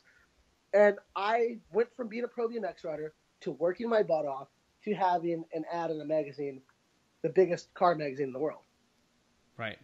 Yeah. Listen, and we like using it, and want to make sure. Jesse's the photographer for people listening. Shout out, Jess. Yeah, she's the best. We started working with her a little bit this year. Instagram is Jessie Abby _K. JESSIEABI_K. She's an incredible photographer, period. I love her stuff, and I'm kind of a photography nerd, so that's cool. But she's just a great person, and that doesn't she's always... so nice. Oh, she's the best. She's actually going to shoot photos for me and Raven, baby photos. Oh, and that's like her niche. Like that and wedding photography is like where she lives. Yeah. Yeah. And she is the best. We like her a lot. Yeah, no, she's great. Raven's like, I'm out. Yeah, she's asleep. But listen, I'm going to switch gears real quick because before we run out of time, and at some point this recorder is either going to die or we're going to have to end this thing. But let's go back to the beginning. You're from Montana, right? Yeah. How'd you know that? Did I tell you that? No. You had to do some research. Yeah, I did. But listen, wait. But speaking of research, I read somewhere that you're the 13th most popular web star born in Montana. That's got to feel pretty good. Or pretty bad. It's Montana. Have you ever been there? I drove through a piece of it once. Oh, man. Okay, so I was born November 17th, 1991 in Bozeman, Montana. Right. And my mom and dad, my dad's side of the family still owns a place called M&W Repair in Bozeman. And it's a big shop. And they work on diesel semis. And they work on all the snowplows for the county. It's a big shop. So when I was 6, my dad passed away. and my mom and me moved to Salem, Oregon. And when I moved to Salem, I got into riding freestyle BMX, and that was my life I mean, it still is. I rode BMX today. So when I was 20, I'm pretty sure I was 20, I was already an established pro BMX rider. I'd been to like fucking 6 countries. I'd done it all. Right. And I want to do more. I'm moving to LA. So is your dad's repair shop? Is that where you think where the car connection came from? Yeah. So when my dad passed away, he left me his 1967 SS Chevelle 2-door hardtop, and I still got it, and it's perfect. And it sits in a heated garage under a car cover all year long, and it just sits there. And my uncle, his brother, Uncle Mo, who's been a huge supporter of pretty much everything I've done, he takes care of it. And it's funny how this works out, because my dad's rules were, I've either got to graduate college or pay what he put into it. Great. So my dad wasn't anticipating in 1996 when he passed away that YouTube would be there? That YouTube would be there, and I would be making more money than I would if I went to college. Right. And so that kind of screwed me. But my uncle loves the car, and he finished restoring it after my dad passed away. Because my dad had it since he was 15, and he had beaten the shit out of it, and then they restored it. Right. And so it's got a LT1 in it, the engine before the LS. And so it's not all everything's original besides the drivetrain. Right. And so it just sits there, and I don't have any pictures on my phone of it, or I would post more on Instagram. So most people don't even know this. And but I think so. I remember. Here's another thing. So I loved that car when I was little. Obviously, it was my dad's car. And my dad was shit. But I remember when I was into BMX, and I was always the young guy. Always, I was one of the only young guys where I lived into BMX. So I remember as the other guys got older and got into cars, I didn't see it. I was like, "What the fuck are you guys doing? You're supposed to ride your bike. This is what we do." And they're like, "No, man, cars are sick." I'm like, "No, dude, cars are whack. You can do both." And they would just disappear. And that always happened. My favorite BMX riders that I grew up with would just disappear, and they would go to cars. And one in particular was a guy named Marcus Lyons, who eventually is the one that got me into drifting, which is pretty crazy. That is crazy. So and that was all in Oregon. So that was in Oregon. So when I was 18, I got my first 17. I got my first 240. I bought it for $5,000. It had a rod knock. I didn't know what a rod knock was, so. Which is like the worst lesson to have to figure out. It was an SR, so I filled it with 60 weight oil and sold it the next day. Oh, great. Yeah, sorry. So. But you didn't know about that at the time. That was just a coincidence. No, I didn't know anything. I really didn't know anything. Somebody was just like, "Here, put this in the car and sell it." I was like, "Okay." Gotcha. But I didn't know what a rod knock did or how it was caused. I didn't know that shit. So anyway, so I get into it, and at the time I was in a relationship that wasn't very supportive in that aspect. I didn't have a lot of money, so any money I had was being spent on it, and I would basically kind of flip through cars a lot. We had this place called T5, and it was a industrial area in Portland that I happened to live right next to. And I used to have my friend Emerson take me there every night in my car and teach me how to drift every single night. Like, no questions asked. He had to come with me, be in my passenger seat, and teach me how to drive. And eventually I caught on, and we would get down at this spot. It was off the street. It wasn't on the street. It was parking lots. And then I moved to California, and I threw it all away because I was like, this is taking up too much of my time. I need to focus on BMX. Yeah. So I moved to California, and I eventually bought an SR hatch, and I lived in Long Beach. So now, if you've ever been to Long Beach, there's no off-street parking. There's only on-street. The laws on modified cars are very bad, and it's dangerous. I lived in the hood. Like the hood, The hood is the hood you can live in. And so the SR that was in that car blew up, so I bought a 1J. My buddy Johnny helped me put the 1J in it, and then I got tight for money. I sold the car. Fast forward, I had an IS 300. I sell the IS 300. I buy the 1J coupe, the one that I just gave away tonight. The one Right. you guys just saw him into, the blue one. Yeah, it's the car. So I buy that from a guy named Josh Novak, and it's a little rough. So we cut the back of the car off, we tube it, we clean it up a little bit, and it sits for like a year. And this is when I met Hoonigan. So like I kind of knew them. I was meeting everybody. I met Jeff Stonebeck, Right. and I was like, damn, like these dudes all ride BMX too. Like these guys are cool, right? Yeah. So then I was in that relationship, and that ended, and me and Raven started dating, and she supported what I wanted to do a lot. And I was like, like it made me like look at things different, because I was like, well, shit, like what was I doing this whole time? Like now I got somebody by my side that's like down to like, be there with me while I'm trying to accomplish this thing Sure. that I might not accomplish. So we moved back to Portland to save money, and the second weekend I get back to Portland, I get hit up by Pat Gooden, and he invites me to drive Turk Bash with all the FD dudes, and I'm like fucking just like mind blown. Did you know Pat at the time? No. And at this point, I had never driven on a track. I'd only street drifted. So small transition. So I pull onto the track, and I've got Forrest behind me, Matt Kaufman's next to me, and I'm in a 300 horsepower 1J car, and I'm like, Right. I belong. I was like, this is good. Like, it'll be all right. And this, like, when we think about this is a year and a half ago. This all happened. This is Turk Bash 2015. And so I'm crazy. like, well, fuck. It's crazy, right? So I'm like, fuck it. I'm just going to drive as hard as I can. I'm going to have fun. There's no cops. I can do whatever I want. You know what I mean? And so, like, having all that, like, there was nothing in my way. All I had to do was drive the car. I had a safe area with good drivers around me, and I was good to go. Yeah. So that is, thank you to Ryan Turk and Pat Goodman, because without them, I probably wouldn't have the like confidence that I needed that to push further forward. It shows you really how the community itself supports other people that are. Dude, it's crazy.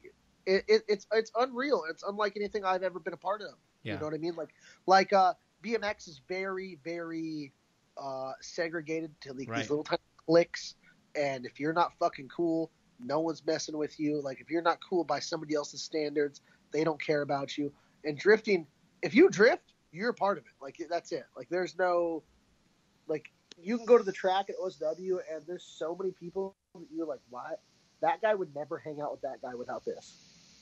Right. You know what I mean? And it brings everybody together, which is neat. So, in the middle of all this is when my YouTube's just starting, and with Turk Bash and stuff. And here's another thing. I didn't grow up watching option videos and glorifying Japanese drifting culture. Right. That wasn't me. What I grew up watching was Turk, Tony Angelo, and all those dudes. Right. Drift Alliance. I saw a Drift Alliance video. That was the first drifting I ever saw, and Tony Angelo was wearing a Terrible One shirt. Terrible One is a BMX brand. Right. And I was like, oh shit, like this guy rides, like this is cool. So I didn't even see anything Japanese related till like I didn't even know that drifting started in Japan, to be honest. Right. I saw these dudes that rode BMX that got into drifting, and it meant that's what like did it for me. Yeah. So so FD cars, I enjoy the engineering and the amount of work it takes to run a program. Like, I idolize NASCAR teams that have full-on warehouses with offices and engine rooms and suspension rooms and chassis rooms. Sure. Like not because it costs a lot of money, but because it takes a lot of knowledge, time, and hard work. And so seeing highly engineered FD cars versus some shitbox SR car on $4,000 wheels skirping around the track, like that just didn't appeal to me. Didn't do it for me. I liked high horsepower, and you don't want to call them, like, nothing's overbuilt. Like, there's no such thing. Well, and I'm come from, I mean, so I'm 10 years older than you. So I remember when drifting came here, and we were just starting to like put it all together. Like, oh, look at that, Yeah. But like, to me, I've always been a car guy. I was more into the drag period, that period. So all my cars and so for me, building cars was all I knew. It's all I did. I mean, we built cars for other people, and for me, when I roll up on a car and you could see the difference, the guy took time stripping the car and stitch welding the body, and I mean, like, people don't realize how much time that takes, but there's a difference. The guys that put cars together like that, not the guys that pay for cars like that, but the guys that legitimately, like, that's all part of the lifestyle. Putting these cars together and building these cars and doing this stuff for yourself and knowing where every nut and bolt face, and I mean, like, even for my car, like, the way I angle a V-band clamp is very intentional. It's because I'm going to have to take that shit off, like, I don't know, 150 times. So why are you going to bring up a V-band clamp when you know I just broke one? Because I wasn't thinking about it. It was subconscious. But God damn it. I have a stack of them in the garage. Look, you could send me a 3-inch one and you could use it. I probably have it. Okay, well, let's talk about that after this. Yeah. So I'm with you 100% though, to truly know your car like the back of your hand.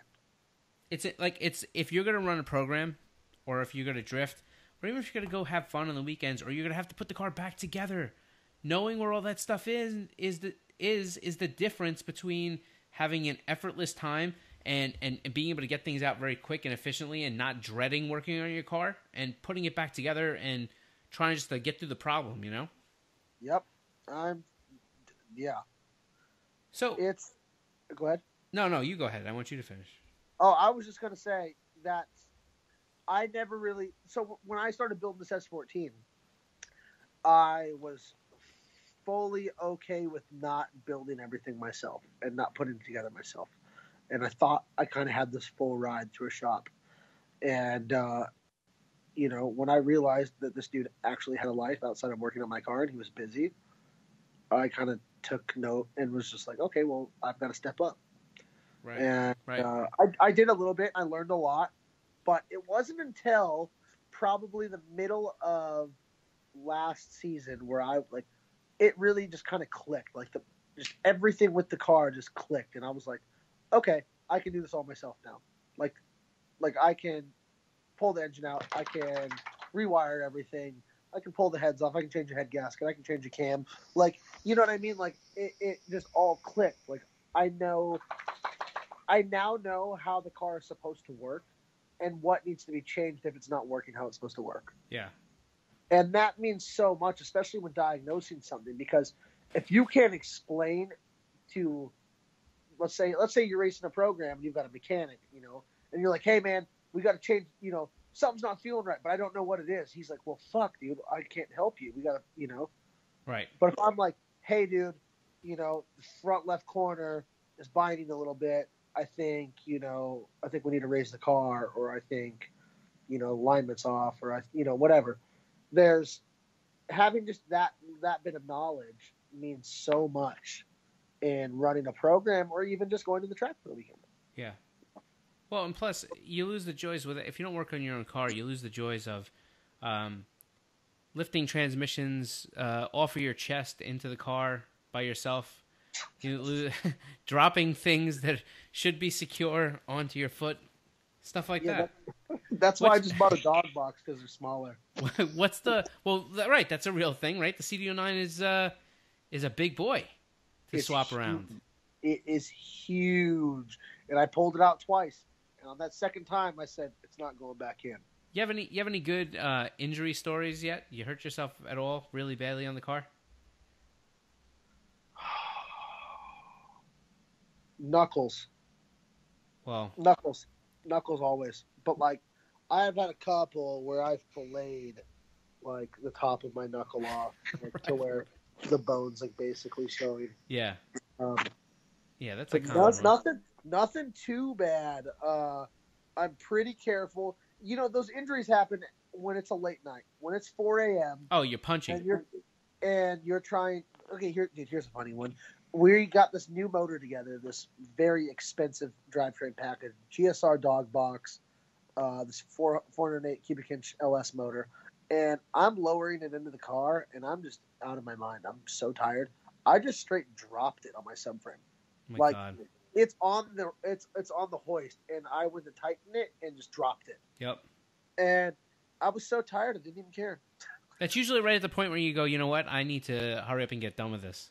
But that's when those injuries happen, dude, because you're just not thinking clearly, and it happens. Maybe not even an injury to yourself, but you injure the car. So I'll give you my most. I don't know if it's the worst I've ever been hurt working on a car, but it's definitely my most memorable. I knocked myself clear out. Oh my god! Oh wait, this is good. So we're, when I was younger, like we would do engine swaps in a weekend. You know what I mean? Like it was just something like you get a bunch of your boys over, you're all hanging out in the driveway, and it'd be 11 and 12 o'clock at night. You'd thrash on the car, get the car set up, put the engine back in, like pull different things out, whatever it was. Yeah. So we're working on this car, and it's on jack stands. We got the front lifted up. We pulled the engine out, put the new engine in. Anyhow, bottom line is we're taking the engine out, so I'm prepping the thing. So I'm under the car, and we couldn't get one of the axles out. It was frozen into the tranny. And on Mitsubishis, they used to have like this C-clip on the end of the axle sometimes that would just get jammed in there, especially on a car that like really hadn't been taken apart that much.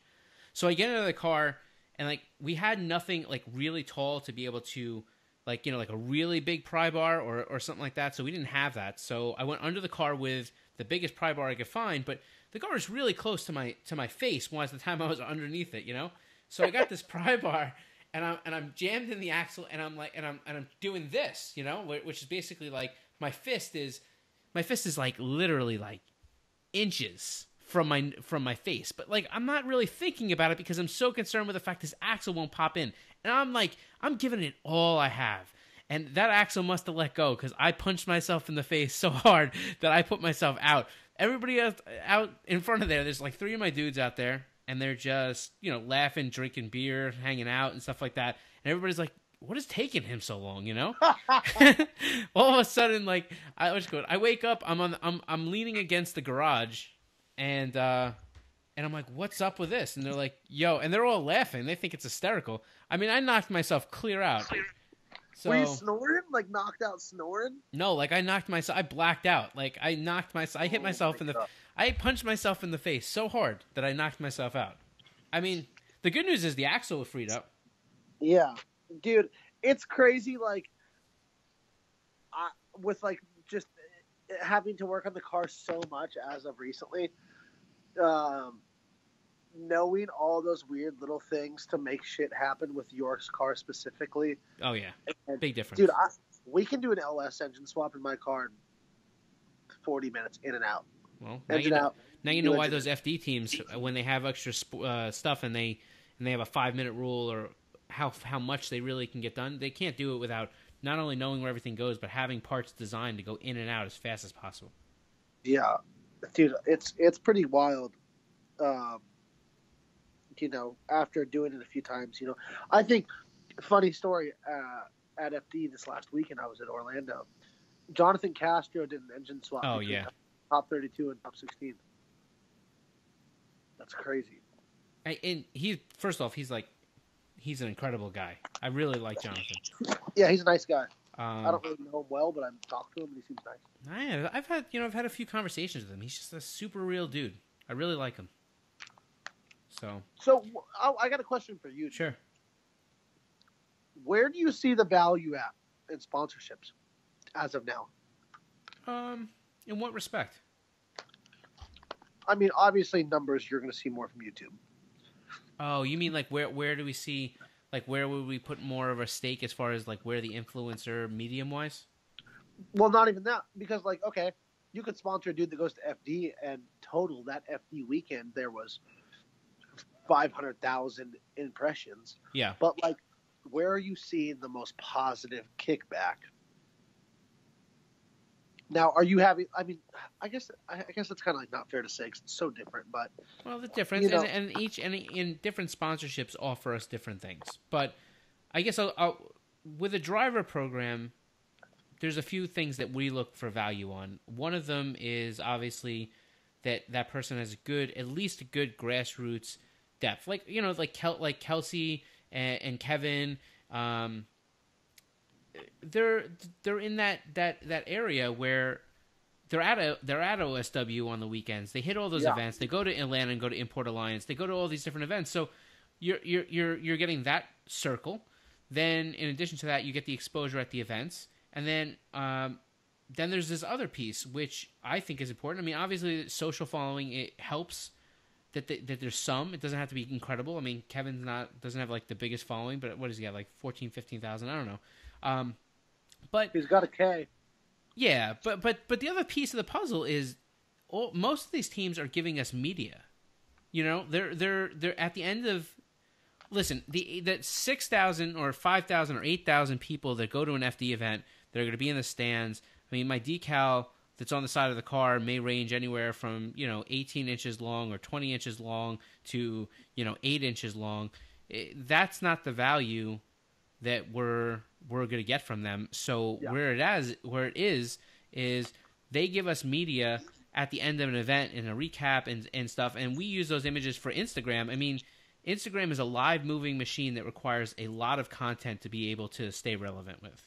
And we can't. That's what I was saying earlier. Yeah, we don't have the budget to be able to basically have a full-time media team. I mean, that's why I'm sitting here. It's midnight, and I'm on this stupid microphone with these big freaking headphones on my head. Yep. And we're recording some stuff to put it out for people. Like it's not because of us. I mean, so to put that content out, we need the media, and a lot of the teams, that's a strong part of it. So it's a value combination piece. But equally, we've had some really great influencers that have been on YouTube. You're one of them, obviously. I really, really enjoy. B is for Build, Chris. I don't know him, but I know of him. I love his channel. I think it's one of my favorite YouTube channels because his stuff is just so different. In the sense, every single person I talk to tells me that that's their favorite channel on YouTube. Yeah, I mean, I'm not saying that you're not my favorite channel. I'm just saying he's one. He's one. No. He's definitely one of my favorites. He does great, really interesting things, and it's getting better and better. And again, going back to this, he's a super, super real dude. That's a nice walrus face. I used to do that when I was little. Yeah, who doesn't like the walrus? Okay, but B is for Build. Lately, I don't know the guy, so this is not a plug because he's my homie. Sure. But since I have been at this point where I'm like, damn, I gotta watch this guy's videos because I haven't seen any of them. Yeah. And every time I have an LS problem, they're like, oh, dude, hit up B is for Build. I'm like, who is this guy? Really? I don't know. I'm trying to think of the LS projects he's done. I don't think he's even done. Didn't he do like a turbo LS recently? No, he did. Is that not him? What? No, dude, it's got to be him because no. B is for Build. Yeah, no. A kid hit me up and said he's doing. A fan hit me up. He's done a couple 2J projects. Dude, I swear it's the same guy. I mean, he's done a lot of projects, but he did a 2JZ thing. He just did a wide body FD RX-7. Okay. So I don't know. His content's incredible. I mean, Is he in California? He's in Oregon. He's like in Portland. No, he's not. Yeah, he is. Yeah, for real. How do I not know this guy? He's from the place I'm from. That's what I'm saying. You gotta do a collab. I might know, dude. What if I know him, but I don't know?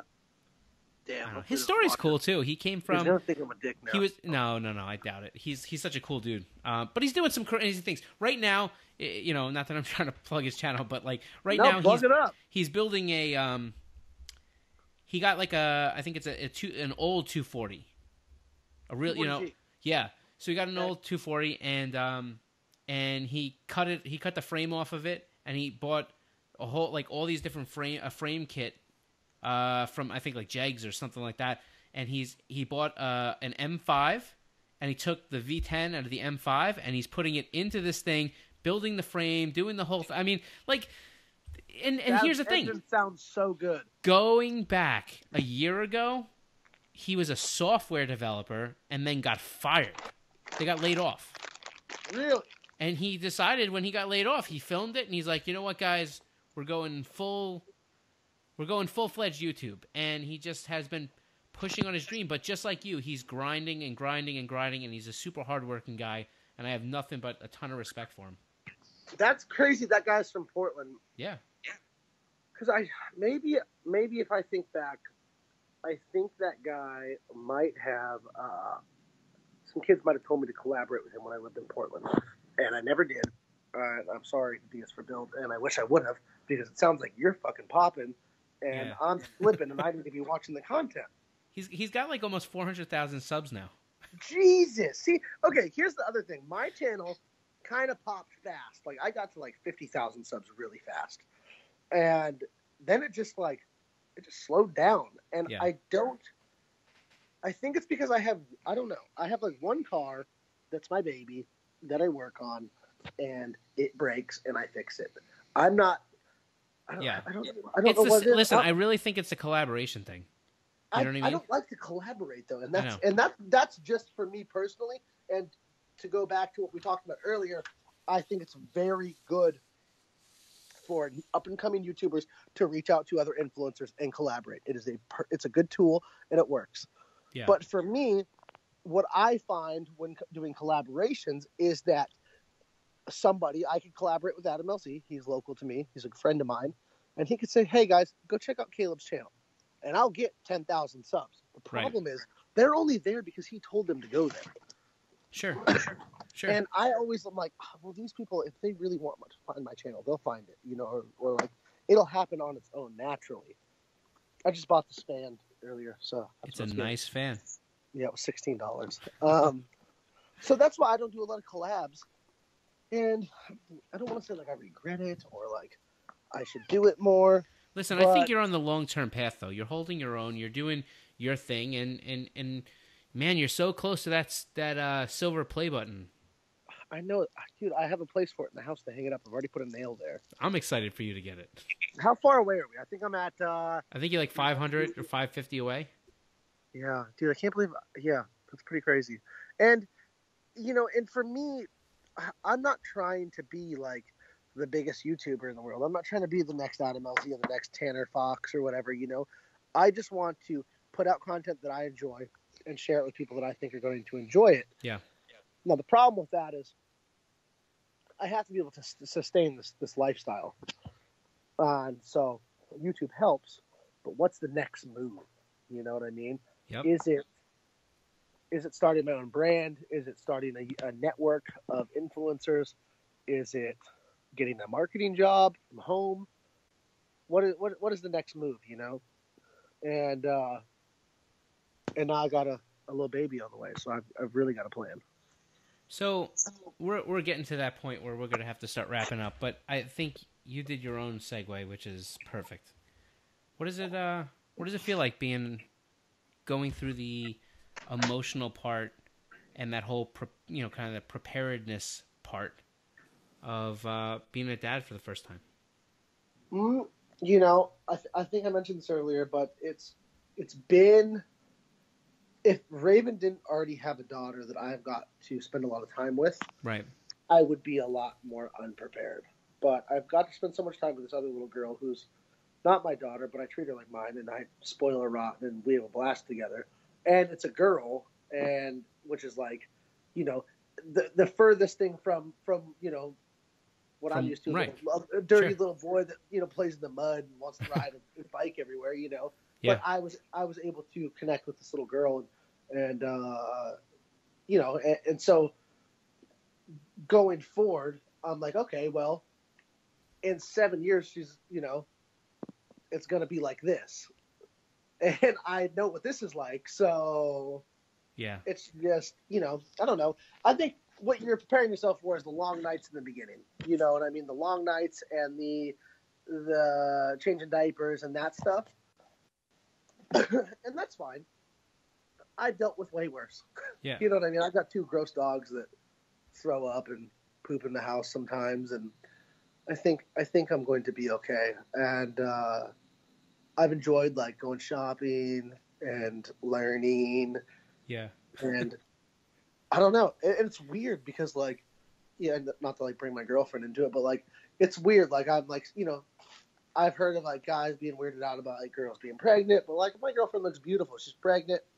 It's my baby in there. I agree. I felt the same way when my wife was pregnant. Yeah. She looked good and she was happy. My wife was an incredibly happy pregnant person both times. She really liked Really? it. She loved That's it. crazy. I wish Raven was awake to hear this. Out. Because she is, woo, she's a Yeah. handful. But I just got to bite my tongue. And she, she eats 8 meals a day. And, it's. I'm jealous. I think her being pregnant is going to be more difficult than having the baby. Yeah, I don't know about that, but I could be wrong. And the other hard part is that our baby's due in August, right. which is mid-season. Yeah. So that's hard. My first was, her due date was supposed to be like right after SEMA the 1 year, which is like a nightmare for us. That's like our grind time. So I was like, oh, if she goes early, like I'm screwed. But she ended up going two weeks later. So that must have been so nerve-wracking. Oh, it was horrible. And I'm thinking to myself, I'm across the country. If anything pops off, like I'll miss the whole damn thing. So yeah, that would be tough. But I wanted a boy so bad for our first. I mean, so bad, like incredibly bad to the point where I begged my wife to let us find out early. Like she wanted to make it a surprise. She's all about surprises, and I'm like, no, F that. We need to know what to paint the room, and like I need to know. Like I need to know right now. Like how much, right? So we ended up finding out. And she was incredibly disappointed, and at first I left there, and I was super disappointed. I'm like, because we had a girl, and I'm like, I can't believe this. I don't know what it was. I convinced myself that I needed a boy, and dude, I'm with you. But then my daughter came out, and I instantly fell in love. And I'll tell you that when we had our second, I was like, I don't even care, it's fine. Like as long as you hear that whole as long as it's healthy thing, and then you realize. Like, I was like, if I have a girl, that would be just as good. Like, I love... But now she's 5, and it's starting to get rougher. And my little guy, he's 3, and you could just tell they trade. Like, now all of a sudden there's more maintenance. In the morning we leave, I got to comb her hair, and it's like, oh. Like, I suck at combing hair. And him, I'm just like, I put some water on his head and tell him to put his dinosaur jacket on, Well, dude, and... For me, I don't want to spoil. When's this coming out, in a week? Hopefully. I'm hoping so. Okay, well that makes it sound like it might be longer. I'm hoping it's not. I'm hoping next week. Well, I'm going to release this news in the next couple days, but I'm having a girl. Oh, I love it. And so, for me, we wanted a little boy. That's what we thought. And Raven was convinced. She's like, the heartbeat. They said the heartbeat. This heartbeat is most likely a boy. I'm carrying really low in my stomach. It's got to be a boy. And I'm like, fuck yeah, it's a boy. Right. And then the moment that we found out it was a girl, it was weird because I wanted a boy so bad. I know. But as soon as I found out, I was like, why do I want a boy? I'm better with little girls. She's already got a little girl. I know how to do this. It's going to be fun. Well, so here's the learning curve. I have my son, and I think I'm like pro parent of the year because I've already had my daughter for 2 years, and I'm like, I got this. Like, we could do this again. And they're 22 months apart, which is not what I would recommend for anybody. Yeah, that's close, huh? So it's close, and it's hard when and my wife works in Brooklyn, so what happens is I'm by myself in the morning. So when I get up, got to thrash and get them ready and drop them off so I can head into the office. Yeah. But so I remember like all the struggles that I went through with him that I didn't realize weren't there with her. Like he's got a thing, and that thing sometimes pees in your face when you're not paying attention. Like I've heard about. Gotta watch that.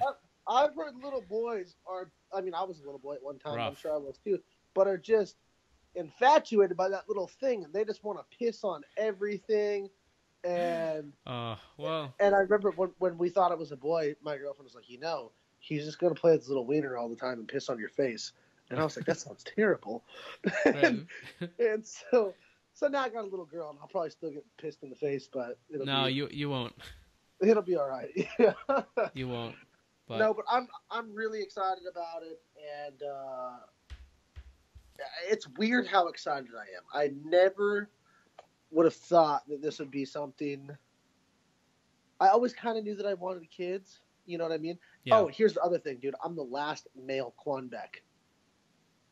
So that means that there's going to be a try for a sequel. Not for at least a couple of years. Longer than 22 months. Yeah, give it more time than that. Shit. So yeah, that's I'm excited, and it's going to be a lifestyle change. Which actually, it's not that big of a lifestyle change. One of the things that we kind of skipped in this whole thing was when I lived, and I know you want to wrap this up. No, you're good. But when I lived in Los Angeles, I was a party animal. Sure. That was my life. I was a pro BMX rider that had access to every club in Hollywood. I was friends with real famous people, like actual famous people. Right. That I was so involved in Los Angeles Hollywood pop culture. It was fucking crazy. And that was a lifestyle that kind of like put me in a tough spot for a while in my life. And I didn't think that that was my life. That's what I thought it was. And now, I don't know how to fix this screen one. And now, fast forward 2 years, like I've never smoked weed or anything like that. Like I never. Right. But like I would party and I would go out drinking and stuff. I don't drink. I obviously don't smoke weed. I don't do anything. I just want to work my ass off. Like this car shit has rough. Like I mean, I don't want to over exaggerate, but it like saved my life. You know what I mean? And it was I never looked back. And then transitioning to being a father, this car thing has helped me mellow out, get my stuff together in a sense because I'm probably in more debt and more broke now than I ever have been. Right. But you know what I mean? I have a better understanding for how this being an adult thing works. Yeah, well, I'm glad you do. I'm still trying to figure the damn thing out. Yeah, right. You haven't even mentioned on this podcast yet your man cave in your basement. My man cave? Look how cool it looks. That's why you set it up right there. You got the big ass 43-inch TV in the back. Your gold is that globe? Is that big ass 43? Is that a globe? Yeah, there's a globe. When you work in the industry for 13 years, you get a bunch of random stuff that doesn't really mean much except to you. So there's a bunch of random stuff. It looks cool. Do you want to see my office? Here, I'll show you. Hold on, let me turn this around. This is my office. Yo, it's ready to be the beginning of it. Well, this is my computer chair. That's how far I've gotten. All right. And then this is for you when you come stay at my house. I have a bed Perfect set aside for you in a closet. I'm going to have to bring my shotgun so I can scare away the snakes. Oh, dude, I already got one. And I got a pistol, too. I'll give you that. This is for my important documents and stuff that I might have. My 2019 Konig contract can go right here. That's perfect. That's a perfect spot for it. I'll leave it blank spot. until then. But yeah, man, I don't want to keep you. It's midnight. You gotta wake up at 5 a.m. Well, listen, I appreciate you taking the time to do this. I really do. Of course. You got a ton of stuff going on, and man, I can't wait to see how you battle yourself through it at VIR. Oh yeah, that's another thing. So, did we talk about that? No. So we're in 6 days. I leave for Road Atlanta FD, and if you're watching this now, hopefully you're leaving about now. Yeah. So I'll be in Atlanta FD, and I will hopefully see some of you guys there. At least the 5 out of the 7.5. Right. And then right after that, we're shooting over to Virginia to go to VIR for a big competition. Lots of very talented drivers on a big track. I haven't got to drive the car very much this year, but we're going to hope for the best and just have fun, create content, and see what happens. That's kind of the plan with it. That's awesome. All right, let's wrap this baby up. For the 3 people that are listening right now that don't already follow you, why don't you tell them how to find you and your channel? Yeah, so Instagram is at Caleb Quanbeck, CalebQuanbeck. YouTube is the same thing. Hopefully I can convince Scott to put a clickable link to my YouTube channel down below. And I'll put it. I mean, as long as we end up running video, I will put it. Okay. Are you gonna upload a video? It hasn't been done yet. It's possible. It's possible, depending on how well this comes out. I mean, technologically speaking, I have to make sure that I actually captured everything, but I think it might have. Okay. So, but that's it. I think we'll wrap it up. If not, we'll definitely put it somewhere, something, somewhere. Okay. Okay. Well, thank you, Scott, for having me. No doubt. And I look forward to watching more of these and listening to more of these. Hopefully we get some video. Make sure to comment below and tell Scott you want video of every podcast. Oh, I love that. Yeah. Please just give him more work. All right. Well, that's it for this one. For more info on the podcast, head over to konigwheels.com/podcast. You can also catch us on Instagram, Facebook, and Twitter at Konig Wheels USA. We're out. Peace. Peace.